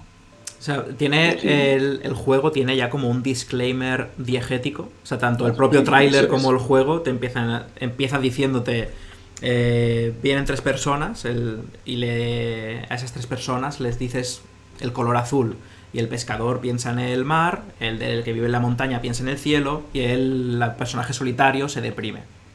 Es como, ya te dice, o sea, es lo primero que te pasa en el juego y lo que dice en el tráiler. Es como que incluso el marketing está trabajando en ese disclaimer de la adivinación es así, disfrútala.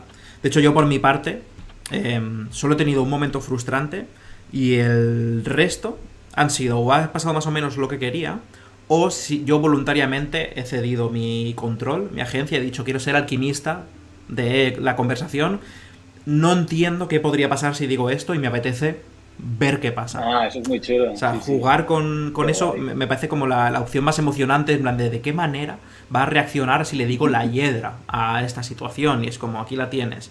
Me gusta dar las respuestas que no entiendo, la máscara. O sea, doy cosas que no entiendo bien y me han gustado. La única momento frustrante que he tenido es en un momento en el que he intentado contestar con el pictograma.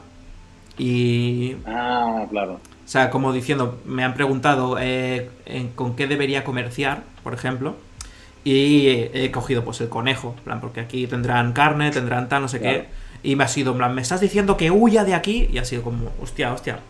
Pero en cuanto he sentido eso, el disclaimer, pum, ha venido a mi cabeza, en plan, esa adivinación, esta persona ha interpretado lo que tú le has dicho. O sea, que siempre está eso como frenando cualquier tipo de frustración en mi aspecto, vaya. Sí, sí. Hay cierto tipo de como de disonancia, por así decirlo, entre las definiciones, entre esos poemas y el dibujo en sí. Ujú, Entonces yo siempre intentaba que tuvieses en cuenta que lo que importa es el texto ujú, y no el dibujo en sí, excepto en momentos del juego en los que directamente te dice, ahora ten en cuenta el dibujo, ujú, ujú, pero sí, que es difícil de evitar.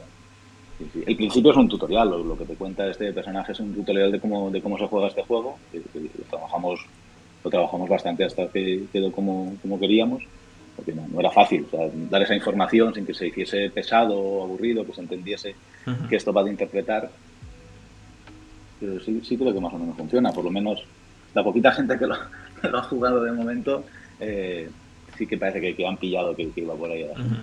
No, incluso hay momentos en los que a nivel de, vamos a llamarlo diseño de niveles, de lo que está sucediendo, eh, juegan a subvertir estos resultados. O sea, que ya te anticipan, en plan, esta persona siempre va a hacer lo contrario de lo que le digas. Y tú ya jugar Ajá. con esa negación, en plan, tengo que darle algo que a mí que creo que le va a evocar lo contrario de lo que pretendo. Y es como...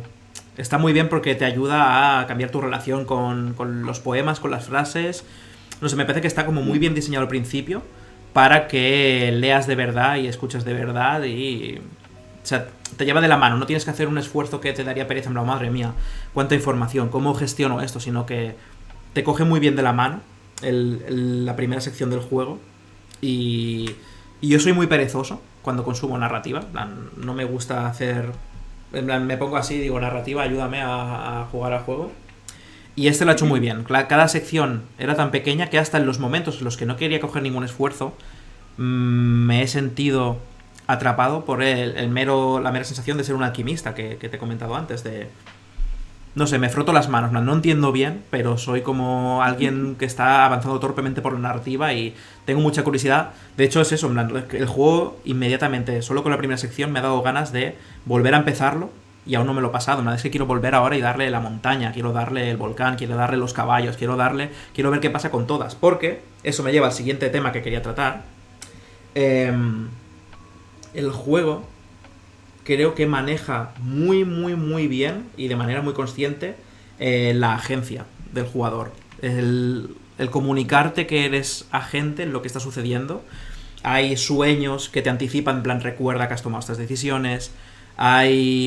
Están integradas, no es solo lo que tú le digas, sino que, o sea, entiendo que a nivel narrativo no hay 24 posibilidades para cada situación, Ni, ni de pero coña. hay 24 sabores, porque aunque todas lleven, en plan, imagínate que una decisión es binaria, y la decisión binaria te lleva a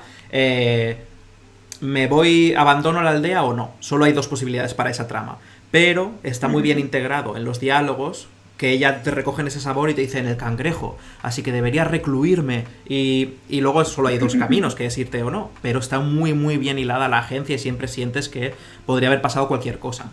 No sé si me puedes contar más cosas de cómo has diseñado la agencia, cómo has trabajado en torno a la agencia en este juego.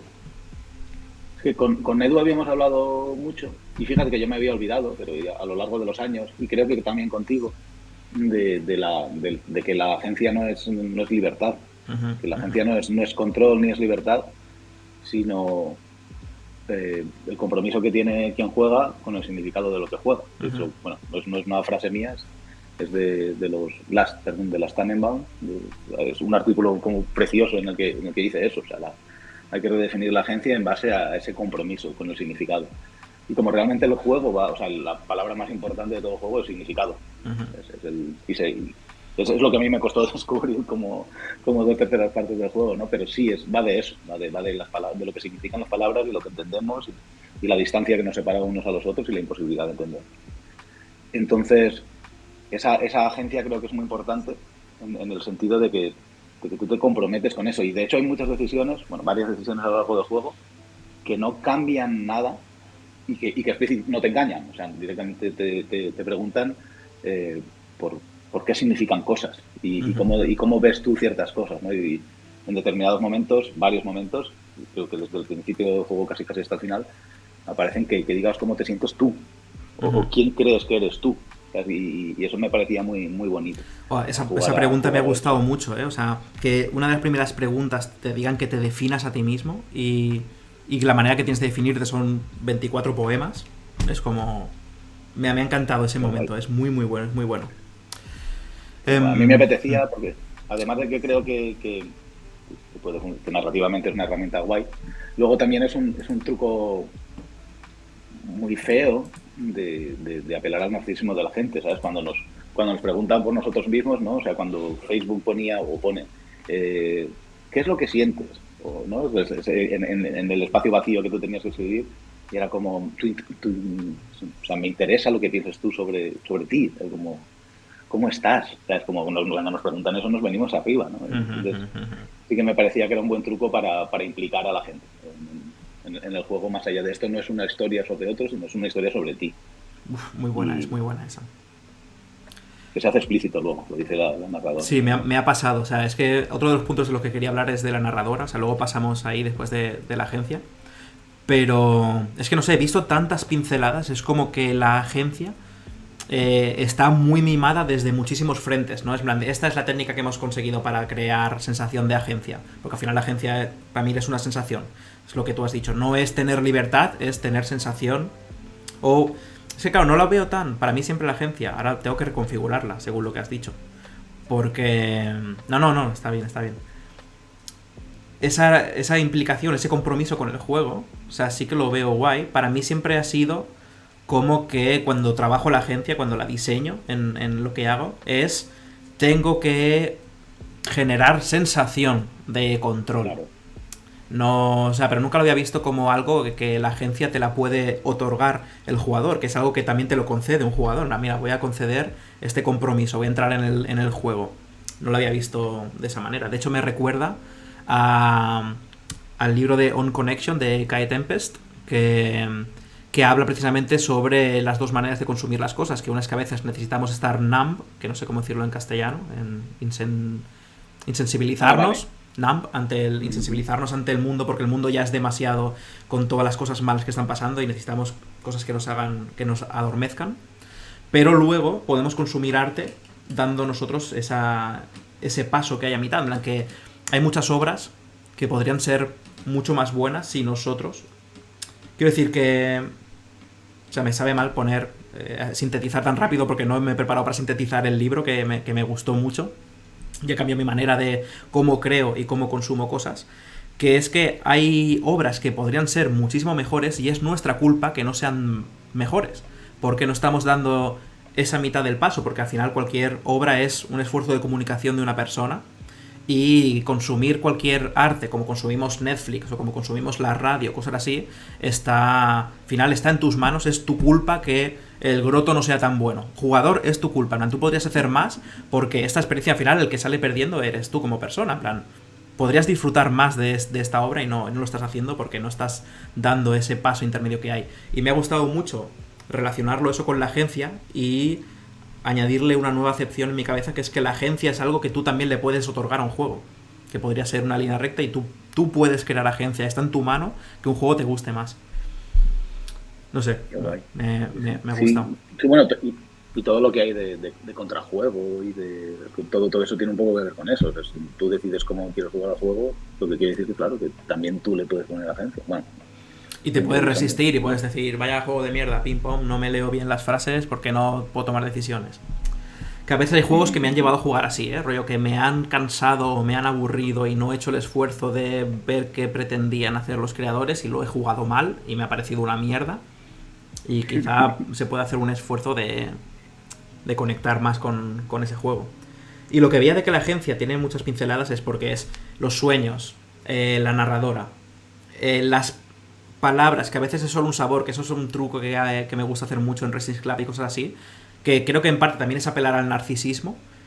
No afecta a la trama de ninguna manera, pero te dicen, como me habías dicho, ¿sabes? Hilas una sola palabra, ya está, en plan, da igual, no hay ninguna decisión, la trama es una maldita línea recta, pero te pongo que tú me habías dicho azul, que tu color favorito era azul, o que has opinado esto sobre esta cosa, da igual, no importa, pero si hilas en la conversación eso, creo que se siente un poco realista, y que nos gusta también en la vida real, que cuando estamos hablando con alguien, hile en su discurso lo que nosotros hemos aportado, que nos digan, mira, justo me has hablado de la agencia y me ha hecho pensar en esta cosa, no sé, creo que eso lo hace Grotto. De hecho, en el Restlings lo haces porque recuerdo traduciéndolo, el pensar, ay, coño, como siempre, como es imposible que en un kit de localización estén las preguntas y las respuestas estén siempre seguidas, a veces estaba en tal fila y eso era una respuesta a algo que había pasado hacia 100 líneas, ¿no? Y que obviamente yo no lo tenía en mi cabeza. Y era como, coño, hostia, ¿y ahora cómo he traducido? ¿Dónde está la pregunta para poder devolver? Porque sé que Jordi lo está haciendo, está parafraseando lo que se ha dicho en esa pregunta, lo está parafraseando aquí para que el jugador diga, ay, qué guay, me has escuchado. Esa sensación que la agencia tiene mucho que ver también con esa sensación de que importa lo que hacemos, de que al mundo del juego le importa lo que nosotros hemos hecho. Y sí recuerdo, lo que pasa es que tienes una cosa muy guay en el Red String, o sea, y hablo directamente del kit de localización, era que en muchos sitios ponías, sigue en la fila 3468. Y entonces yo si estaba en la fila 3468, pues tenía que buscar, o sea, solo hacía un control F de poner el número de fila y muchas veces me llevaba a la pregunta original, lo cual ayudaba mucho. O sea, eso es algo porque para mí no es solo un kit de localización, yo mismo escribo el guión ahí. Y cuando tengo que navegarlo, me programé esto en Excel que me diga dónde están las líneas de los marcadores, porque no tengo yo mi mapa de diseño narrativo en el motor. Eso es lo único que existe, así que yo tengo que ir también viajando por el Excel para arriba y para abajo. Pero sí. Quería hablar ahora un poco del fuego azul. Esta sería la sección del artículo que estamos escribiendo con la voz. El fuego azul, quiero hablar de él además y quiero comentar que en la breve etapa en la que estuve implicado en el desarrollo, que era como hacer el reboot de Grotto y que luego te entregamos como esas cosas un poco desconexas, que yo estaba muy en contra del narrador. O sea, tuve que pelearlo con Edu, yo ofrecía mucha resistencia, me parece que un narrador no es una manera elegante de... Pero tienes esto, cuenta todo a través de los personajes y de la cueva y todo. El narrador es una mierda, el narrador es para tontos.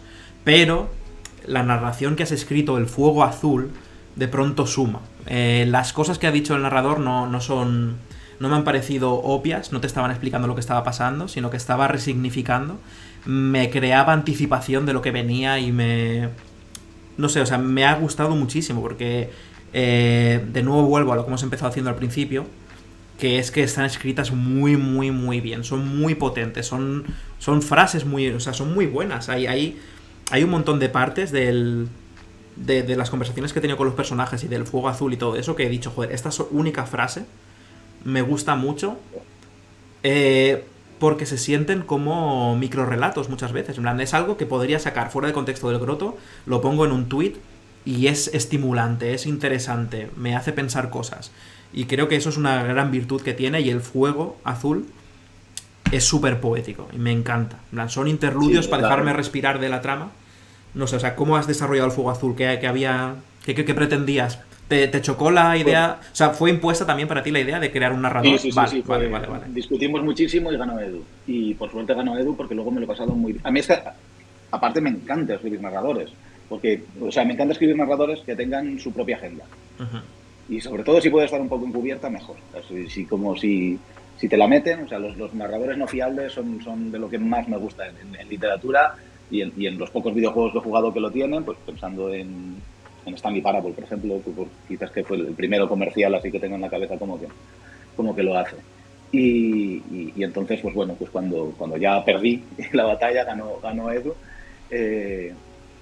Y además él tenía claro que quería que eso se lo locutase, que pues es la única parte con voz del juego. Pues ya fue, bueno, pues vamos a escribir, como voy a ser incapaz de escribir un diálogo natural, vamos a ver qué hacemos. Entonces sí que le buscamos algo, que no voy a hablar mucho, pero tiene una evolución que me parece muy bonita. Para mí es el personaje más bonito del juego, esa narradora.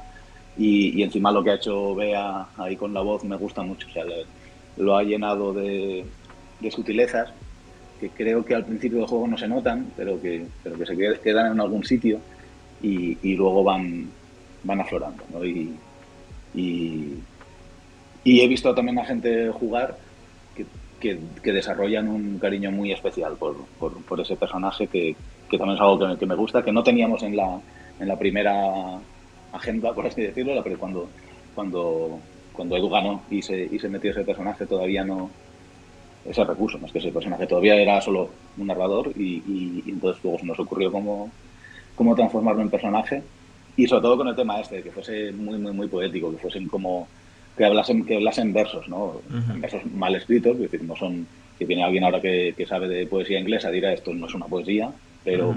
pero sí es a medio camino entre un microrelato y eso, y luego habla, es una capa que está fuera del juego realmente, o sea, es otro nivel, es una capa por encima o por debajo de lo que te están contando, externa a esta peña. Y ya no sigo hablando porque si no voy a decir algunos spoilers. O sea, yo no sé cómo lo has hecho. Esta es de las partes que más me ha impactado a la hora de decir que al final, porque cualquiera podría meter un narrador, se lo das a cualquier persona que tiene un encargo de escribir un narrador, narra y es una puta mierda y ya está. A pesar de que me parecía una mala decisión, los he escrito. Y no sé si es que estoy muy sensible últimamente, pero estaba jugando esta mañana y cada vez que salía la narradora me daban ganas de llorar de sobrecogimiento. En plan, es que...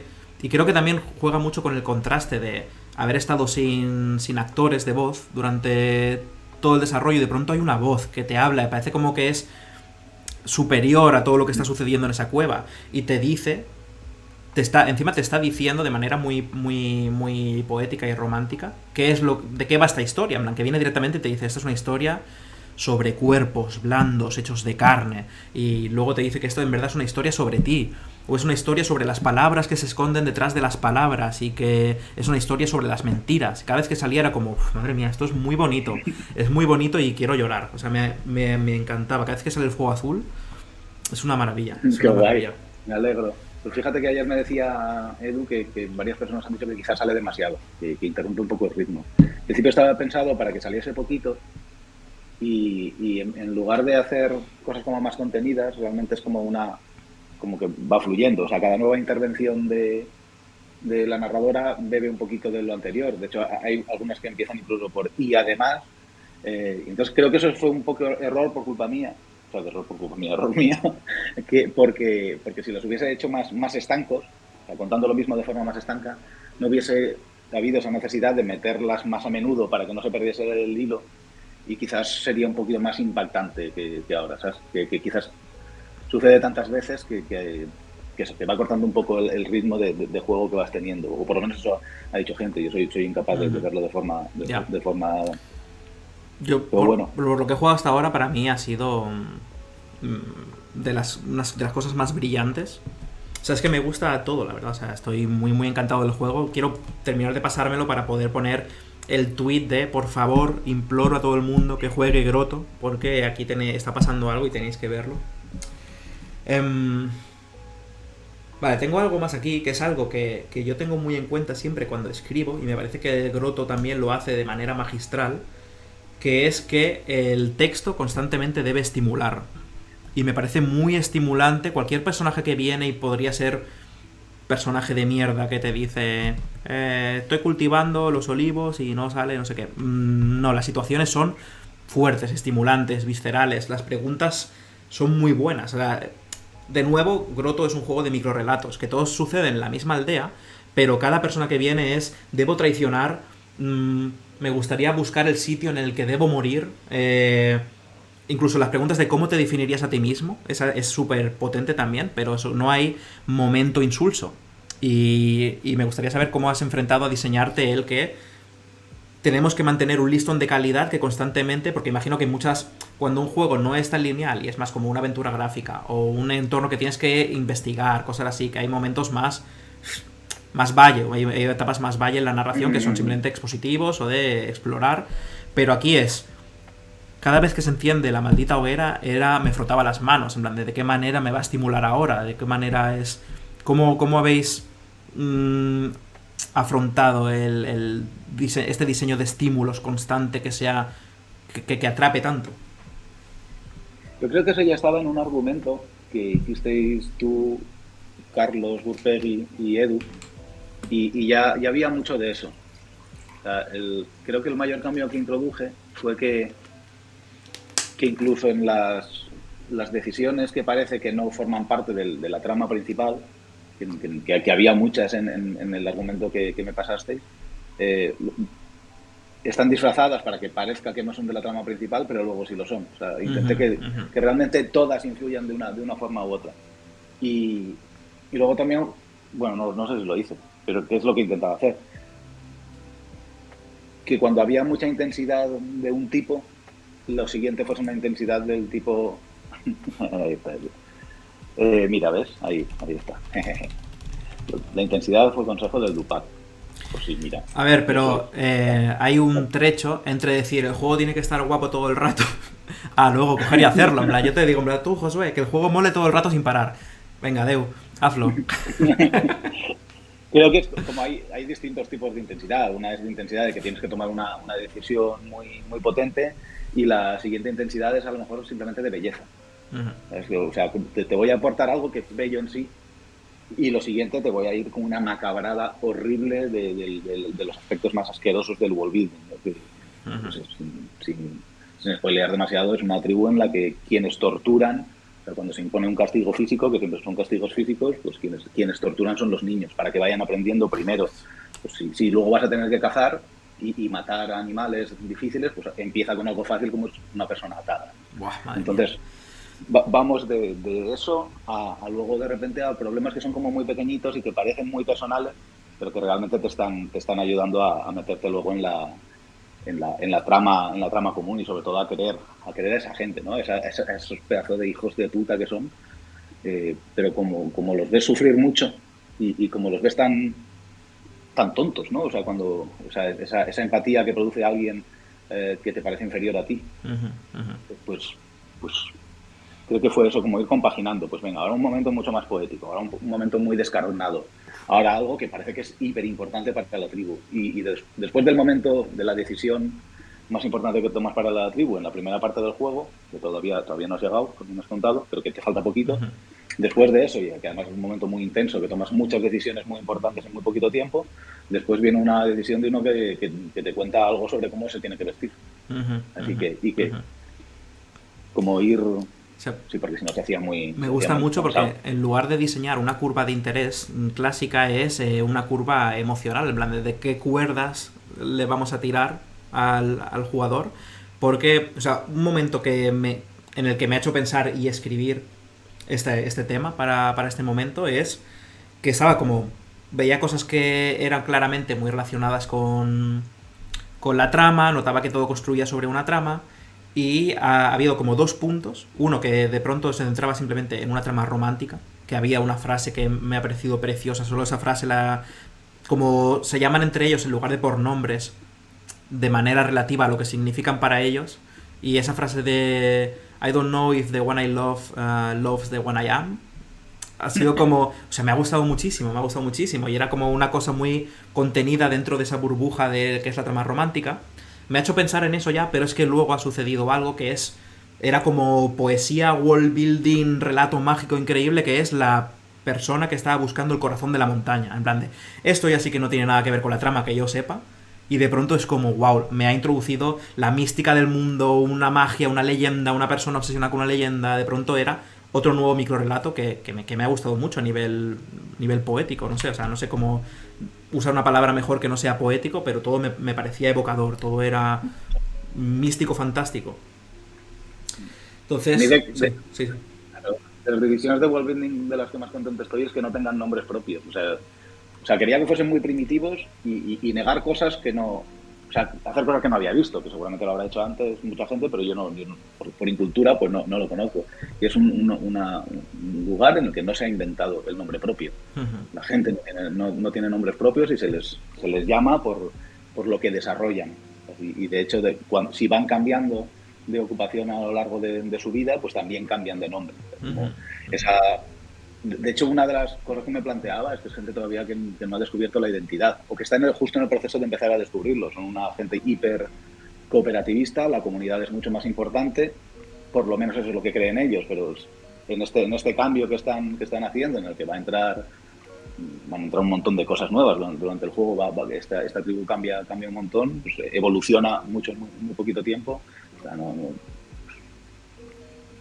que esa falta de identidad me parecía muy importante, ¿no? O sea, ni siquiera han descubierto el género. O sea, conocen el sexo, pero no han descubierto el género, no tienen parejas, ¿no? O sea, el amor romántico no existe todavía, está empezando a descubrirse.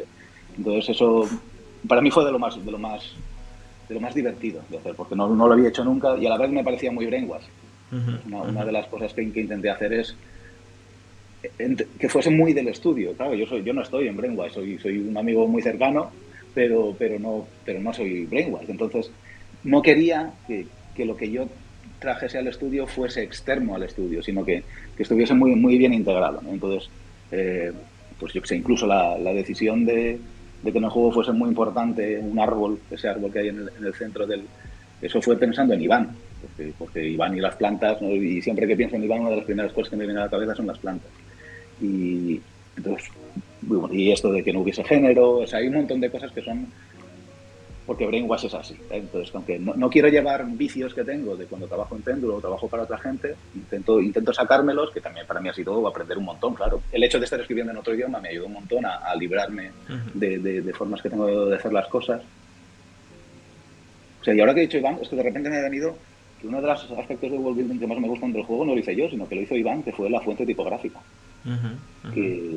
Que Iván llevaba tiempo queriendo hacer una fuente para Brainwash y de hecho ahora, o sea, la hacía para Brainwash, pero el primer juego en el que ha aparecido es en Grotto y ahora cuando me han dicho que en el siguiente juego también va a estar, me siento hiperceloso. O sea, estoy como que no quiero que la usen en más sitios. Es como, ¿por qué? Nuestra letra. Es que sí, le tengo muchísimo cariño a esa letra y recuerdo que cuando al principio no estaba, o sea, es que empecé a escribir sin esa fuente y luego cuando Iván hizo la fuente y era tan chula, volví a reescribirlo todo. O sea, no a reescribirlo, volví a repasar todo lo que había escrito para ver si funcionaba bien con esa fuente, porque lo que me evocaba esa fuente a lo mejor no era lo que me evocaba la fuente en la que yo estaba escribiendo. Incluso intenté usar esa fuente mientras escribía, pero escribo directamente en Google Sheets y no me lo permitía. No fui capaz. Tendría que habérmelo, pero sí me lo bajé todo a un ODS, me parece, o un ODS o un XLS, en el que sí que pude instalar la fuente de Iván y ver qué tal quedaba, ¿no? Cómo se iba a ver luego en el juego antes de que estuviese implementado, porque me parecía que era una fuente con una personalidad, va muy bien para el juego, también. Pues por eso me fastidia que lo tengan en otro sitio, pero a ver que hagan lo que les dé la gana, que es suya, ¿no? Pero también con mis celos hago lo que quiero. Sí, no, o sea, sí que se siente. O sea, me gusta el concepto de world building a través de tipografía incluso. Y se siente que esa es la fuente, ya que no tienen actores de voz, el sabor se lo da la fuente. Y sí que refleja muy bien. Además, tiene ese refuerzo de audio que suena como casi que la están tocando la fuente, como es como que hay alguien contándote la historia, tocando los timbales y sale la fuente esa, en plan, todo rema en una dirección muy concreta de construir el ambiente que quiere crear el juego. Ese aspecto está muy muy bien. Y es que el diseño de personajes es un pasote, las animaciones de Moja, todo. Joder, las animaciones son una pasada, ¿eh? Animaciones son una maravilla. Además, o sea, me pregunto, ¿tú has tenido que escribir scriptar las visuales? Porque juega con acercar la cámara, alejarla. O sea, no sé si eso está dentro del writing como tal o...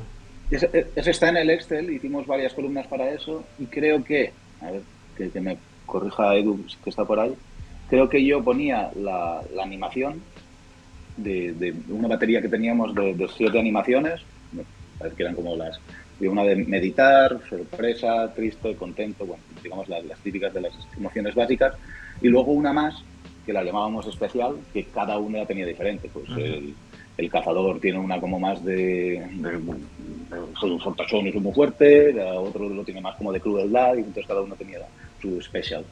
Y creo que yo ponía eso, y luego Edu ponía el tamaño del plano, y otra cosa más que no me acuerdo qué es. Había como tres características y hay.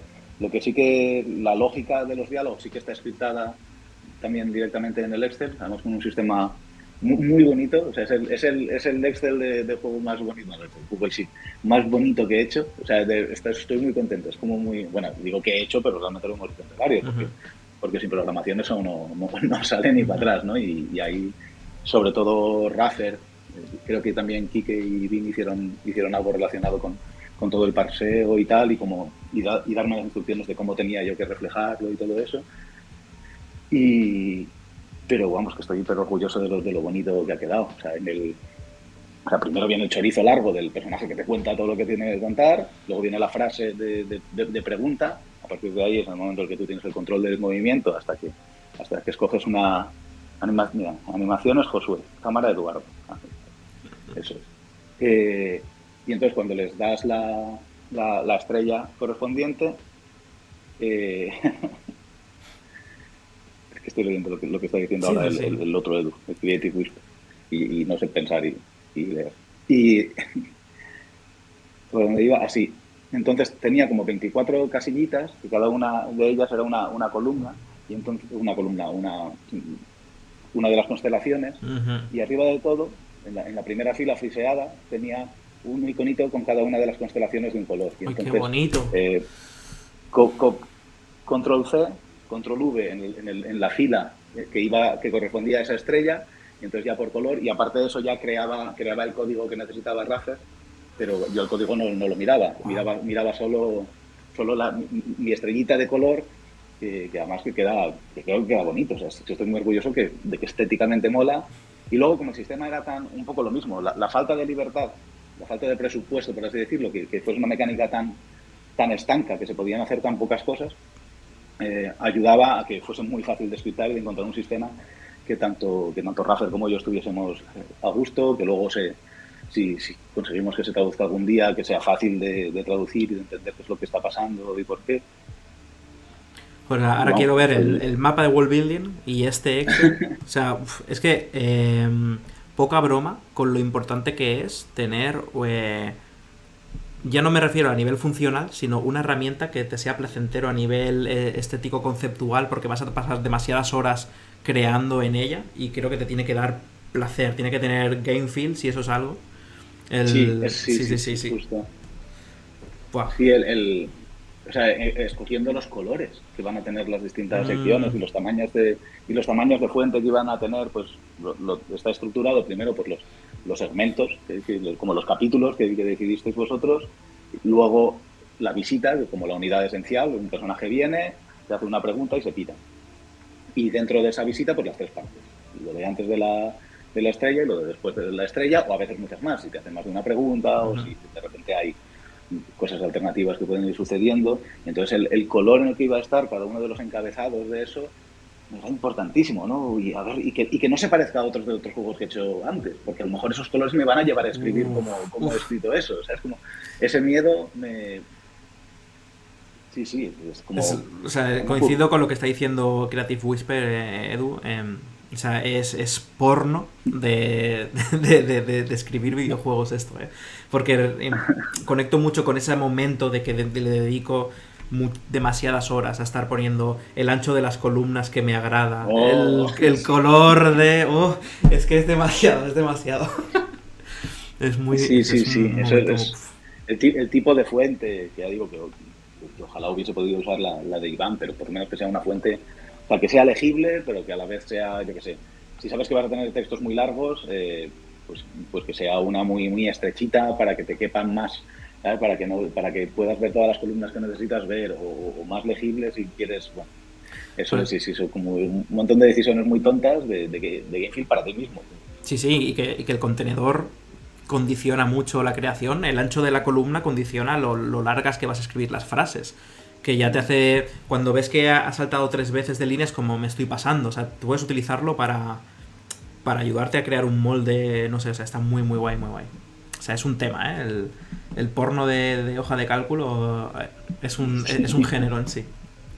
Que yo no consigo entender a los que no quieren trabajar en Excel, ¿sabes? Que entiendo que cada juego, hay juegos que no lo pedirán y que tal, pero, o que trabajan en, pues yo sé, como te lo hace Artisy Draft, que te va haciendo pues una cajita con la fotografía preciosa el avatar del personaje, su nombre, el espacio para las acotaciones de doblaje o de traducción o de lo que sea, o de la emoción, el texto y luego como escribir en flujo. Se me hace mucho más complicado porque no puedo visualizar tantas cosas a la vez y eso me tira muy para atrás. Justo. O sea, no sé, creo que la hoja de cálculo es extremadamente poderosa, ya no solo para escribir. Yo diseño juegos en hoja de cálculo, o sea, como la base más primitiva es la cabeza, luego la libreta, pero luego diseño capítulos y diseño personajes, porque me sale tener casillas para ordenar y poner colores y cosas, es como que me invita a darle, es cuando necesito dar estructura a cosas. La parte más libre de creación es en tu mente, la parte en la que se está convirtiendo en algo que se debe ejecutar es la libreta, que es mínimamente libre, tienes colores, tienes bolis, puedes hacer lo que sea con la hoja, girarla, tal. Y luego, cuando eso necesito que sea algo implementable, siempre me voy al ojo de cálculo. Digo, este capítulo es así, y este personaje tiene estas características. Y así, por ejemplo, todo el capítulo del bar en The Wrestling Club, creo que además lo enseñé en una clase que di que me invitaste a dar una clase. Ay, sí, hijo, fue genial aquella clase. Claro, aquella clase. Y enseñé la hoja de cálculo donde tenía las necesidades de este capítulo, qué es lo que quería contar, qué tipo de personajes podían, en plan, pues me va a venir bien una ingeniera, un psicólogo, una directora de marketing, estaba todo el brainstorming, qué temas podían tratar cada uno de los temas que quería tratar. Es como que es una herramienta,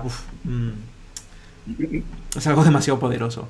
Y quería aprovechar, ya que estamos en Twitch y es interactivo y nos queda no demasiado tiempo de programa, que hemos recibido una pregunta, al menos una en este programa, que es que le ha sorprendido a Ainur la influencia que tiene la fuente en la narrativa del juego. Y pregunta qué otros aspectos así de pequeños, a ojos de un creador novato, destacaríamos. Consejos de... Yo tengo una no respuesta, ¿vale? Que es todo. Y es una no respuesta, pero creo que a veces decir una obviedad, porque esto es algo de lo que no me di cuenta hasta demasiado tarde, que es que diseñar no es como de alto salta el muñeco y cuántas monedas consigues al hacer esto, que es una parte muy concreta del diseño. Tengo un objetivo, qué tipo de experiencia quiero crear, y todos los elementos del juego, ya no es... O sea, la fuente es una, pero tienes que pensar... Diseñar es tomar 1.000.000 de decisiones y es... Tengo que crear una interfaz. ¿Cómo puedo hacer una interfaz que dé más miedo? Una interfaz que se sienta más tribal. Necesitamos interfaz. El sonido, el menú del juego. O sea, hay tantas decisiones de las que yo no era consciente, es que muchas veces toma las decisiones que tienes que tomar en un videojuego. Pero cuando cobras conciencia de... voy a decir esta manera holística de diseñar cosas, ya no hay nada que no lo pase por el filtro de la decisión más tonta de cómo se sale del juego, por ejemplo. Lo paso por ese filtro, en plan, cómo salir del juego refuerza de la mejor manera posible la sensación que quiero que dé este juego. Entonces, no sé, esa es mi no respuesta. No sé si tienes anécdotas o cosita que añadir. Pues no lo sé. Ahora no... A mí sobre todo es que puedas ver la mayor cantidad de información en la pantalla, que no tenga que estar scrolleando raro, o sea, como que pueda intentar organizar la información de la manera más útil para mí, pero cosas pequeñas, pues supongo que muchas, las que hemos dicho ya, o sea, incluso que algo tan tonto como que yo ya no puedo escribir en modo claro, tengo que irme al modo oscuro y me diseñó mi interfaz de Excel, pues ahora estoy con una que es la que metí en Grotto, porque que es como que parezcan cajitas, que las filas parezcan cajitas que están juntas entre ellas, que no haya bordes. Lo que hago es quitar los bordes, poner un fondo de un color, por ejemplo, un gris, ni claro ni lo otro, ni oscuro. A mí, como a mitad de camino, y las celdas son cajitas que están dentro de ahí de un color gris un poquito más oscuro con la fuente en claro. Es una tontería, pero eso como que me ayuda a ver, no sé, ese diseño de interfaz que no va a ver nadie más que los que estamos trabajando en el juego, me importa mucho. Es como Pero es como lo que hemos que dicho meto también ahí. del world building, en plan que el world building que no cuentas le da forma a lo que estás creando y la herramienta que te diseñas para ti mismo también da forma a lo que estás creando. O sea, puedes diseñarte a ti. En plan, me voy a diseñar como creador Sí, para ser el mejor creador que necesita este juego. voy a influenciarme para poder hacer estas cosas de esta forma y de estas otras no. Y sí, sí. Y recuerdo además que tenía ya como una interfaz que estaba, bueno, más o menos contento, pero de repente dije, no, no es para este juego. O sea, en este juego no me va bien esta interfaz de Excel. Y me pasé un montón de horas esa noche. Además, había sido justo después de una reunión con Raffer. Y a la mañana siguiente había hecho todos los cambios y había sido un cambio espectacular. Es y me llenó de orgullo que me dijo, Raffer, está mucho más bonito. Y yo, pero tan contento como cuando me has dicho que una frase de Grotto final de las que aparecen ahí te ha gustado, ¿no? Ay, le gusta mi Excel, qué guay. Y sobre todo, al programador le gusta mi Excel, es la segunda persona que más va a usarlo, o dependiendo de cómo la primera, ¿no? Y bueno, luego también ahí Carlos se ha comido, ha estado encima con todos los fallos que tenía, porque han salido 1000 fallos de lógica, fallos míos, porque toda la lógica estaba escrita ahí y claro, cuando estás contemplando todo esto cuando hay tantas variables, porque realmente hay muchas, aunque luego no haya tanto branching, pues salen muchos errores, claro. Sí, sí, sí. Yo, además, no sé si te pasa a ti también, soy como incapaz de corregirme a mí mismo. Rollo, que si estoy viendo algo que ha hecho otra persona y tengo que ver dónde la ha cagado y tal, como que tengo más ojo de águila y si lo he hecho yo ya no soy incapaz, no puedo mirarlo. Y en mi caso, por ejemplo, hago los Excels y eso y luego pones el juego y peta y salen frases que no tenían que salir y esta variable no ha registrado y tal, y lo tiene que hacer Marina, que es artista, pero pues dice, es que yo estoy ciego, no puedo ya más. Y Marina lo ve y apunta, me pasa como un informe en Excel también, en hoja de cálculo también, porque es donde hay que poner todo. Y eso, y entonces luego puedo coger esa ayuda, ¿no? Y ahí sí que me pongo yo a editar y a arreglarlo y ya veo más cosas, pero es como que no puedo revisar, imagino que por eso existen los editores, ¿no? Y uno no se revisa su propio texto. Pero sí, también me funciona a nivel de desarrollo, hoja de cálculo y lo que sea. Que tenemos 7 minutos más. Lo que me había apuntado también era una anécdota, que como la vi que la habían mencionado en un hilo que hicieron en Twitter de Brainwash, de cosas sobre el desarrollo de Grotto. Ya sé por dónde va. Y claro, y mencionaron el tema de que Grotto fue un proyecto que rechazamos tú y yo cuando éramos miembros de un jurado de una beca de Arts Games. Vimos la propuesta de Edu y decidimos no elegirla. Y ahora estamos aquí, súper fan yo de Grotto y tú lo has tenido que escribir al final. Y he de decir que pues que la propuesta era una puta mierda, tío. O sea, no tengo cero remordimientos. En plan, hay que hacer propuestas mejores. Además, había candidatos con prototipos y cosas. Y Edu había escrito casi en una servilleta lo que quería hacer. Que lo tendrá muy claro él, pero mucho tienes que confiar en alguien como para darle una beca con una idea muy guapa que ha tenido de mirar las estrellas. Yo sí me he arrepentido mucho luego. Sí. O sea, porque tanto para As Games fue muy mala la decisión que tomamos y salió muy por allá. Y además soy más culpable que tú porque creo que fui el que fue el que dijo, oye, esto tendría que ser así. O sea, de hecho, ahí es donde ahí me explicaste. A lo mejor habla un poco raro del proceso de selección, pero escuché por primera vez y me explicaste lo que significaba la palabra nepotismo. Ahí la conocí, en ese proceso de selección. Pues sí, a mí me daba mucho miedo porque yo quería y además creo que habíamos estado hablando de esa idea con Edu cuando la tuvo, que me la había contado y tal. Y luego me sentí muy, muy traidor, pero a la vez estaba muy convencido de que era lo que había que hacer. Y luego, pues bueno, elegimos muy mal. Creo, a ver, por otra parte, decir que, bueno, el destino es el destino y creo que eso es lo que ha provocado que tengamos hoy el Grotto que tenemos hoy en día. Imagínate que ese proyecto recibe una beca, se hace medio mal, se lanza y a tomar por culo. Nos perdemos el Grotto de hoy, el gran Grotto que tenemos hoy. No sé, o sea, yo me alegro solo porque existe el juego que existe hoy. Creo que no habría pasado, ¿eh? Sería un... No lo sé. Yo creo que no, sería un proyecto que estaría pues interesante, un proyecto menor y ya está. Y creo que el que haya tenido que patalear tanto para ese... O sea, el propio proyecto en sí ha pasado por varias fases catastróficas, creo, Grotto.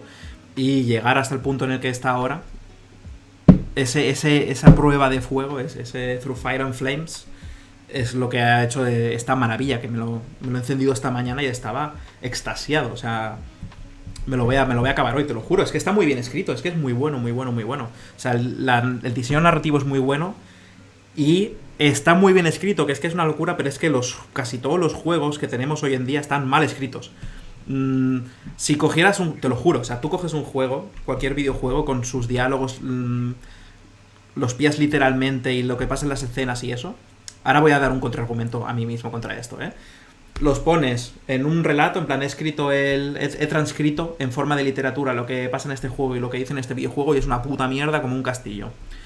A Grotto creo que no le pasa, me gustaría leer un relato de vienen esas personas, no tienes la intensidad de tú interactuar y elegir eso, pero creo que los videojuegos de normal están muy mal escritos y este no, este está muy bien escrito, que es como que... Luego mi contraargumento inmediato es que los videojuegos no necesitan estar tan bien escritos, porque la narrativa de los videojuegos no es la calidad textual de cada frase, pero sin duda se podrían beneficiar de estar mejor escritos.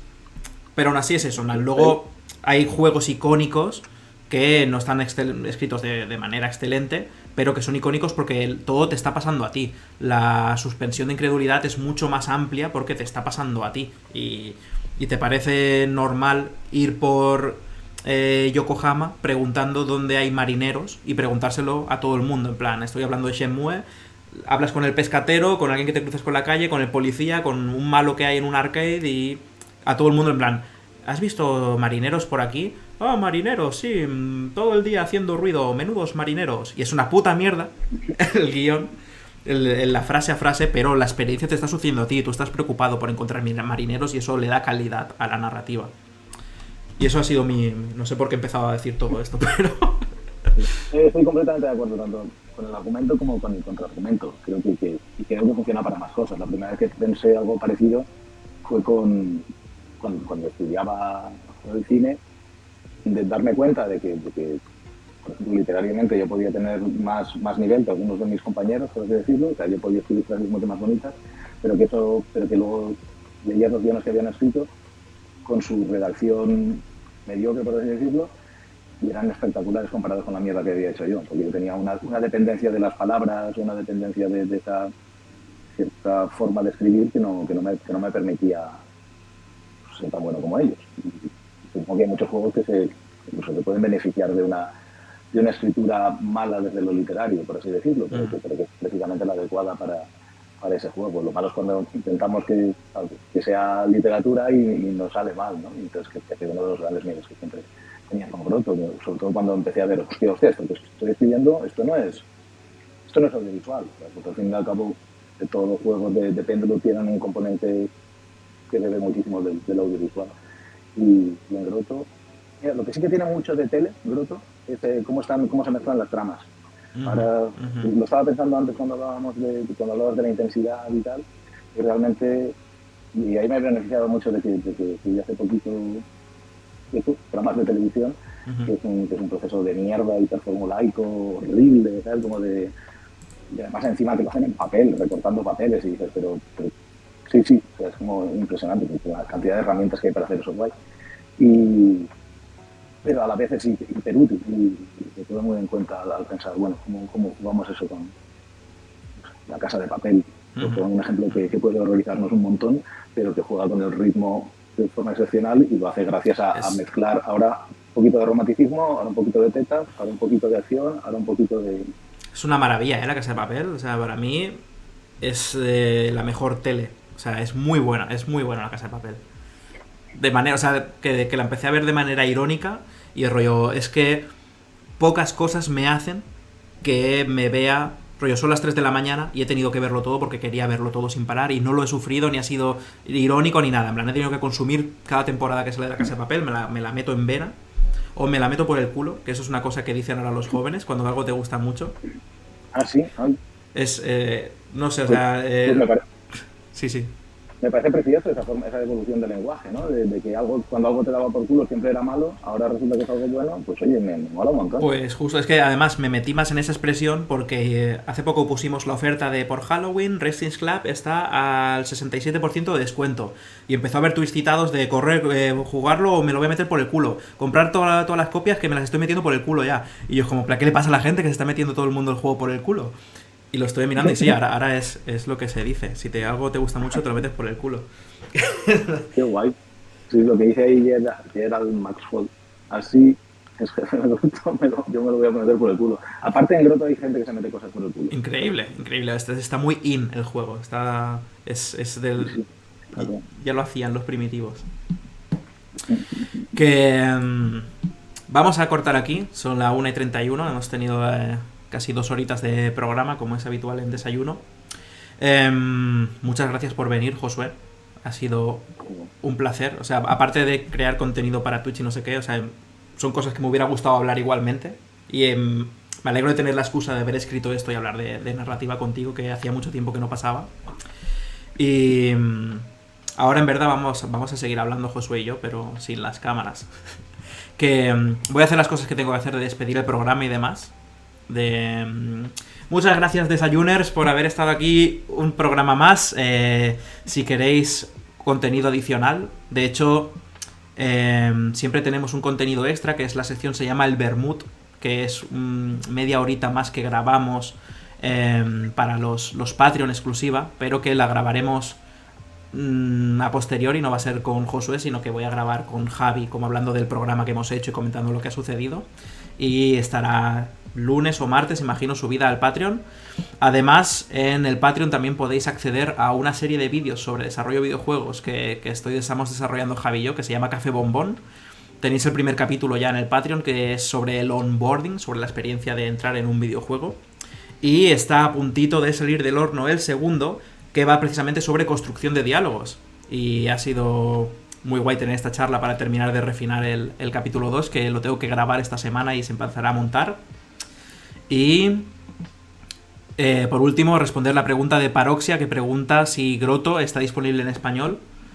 Y podéis ir al Twitter, a la cuenta de Twitter de Brainwash Gang, y ahí tenéis información sobre la versión en español de Grotto, todo lo que necesitáis saber al respecto. Y nada, muchas gracias a todo el mundo por venir. Voy a ir mirando de hacer una raid, a ver a quién lanzamos. Mira, está Todas Gamers emitiendo, pues vamos a mandar a la gente para allí. Voy a ir cargando la raid. Un segundito. ¿Funciona así esto? Sí, se está cargando. Pues mientras se carga la raid, no sé si quieres decir algo de despedida, una conclusión. No. Qué gracias, me lo he pasado muy bien. Que además, como siempre, Elías ha dicho cosas que me han descojonado mientras íbamos hablando. También las cosas, Edu Creative, que no hemos podido hablar de lo que tú querías, pero casi mejor, porque me da mucho miedo hablar de esas cosas. Y nada, que muchísimas gracias, que me lo he pasado muy bien. Genial, pues a ver si podemos repetir, porque a mí me ha parecido finísima la charla de hoy. O sea, ha estado muy muy guay poder hablar súper incisivamente sobre diseño narrativo, además en torno al Grotto, que me alegra ver que por los comentarios que ha habido en el chat, algo que va a suceder es que cuando acabe el programa hay personas que se lo van a comprar y lo van a jugar, que es lo mejor que podría salir de este programa ahora mismo, porque de verdad que está muy guapo, y en cuanto me lo ventile, que estoy seguro que va a ser una pedazo de experiencia, vais a ver mi tweet promocional de por favor compradlo todos, el Grotto es lo mejor. Así que nada, gracias por venir, Desayuners. Nos vemos la semana que viene y nos vemos a la próxima. Adiós, adiós.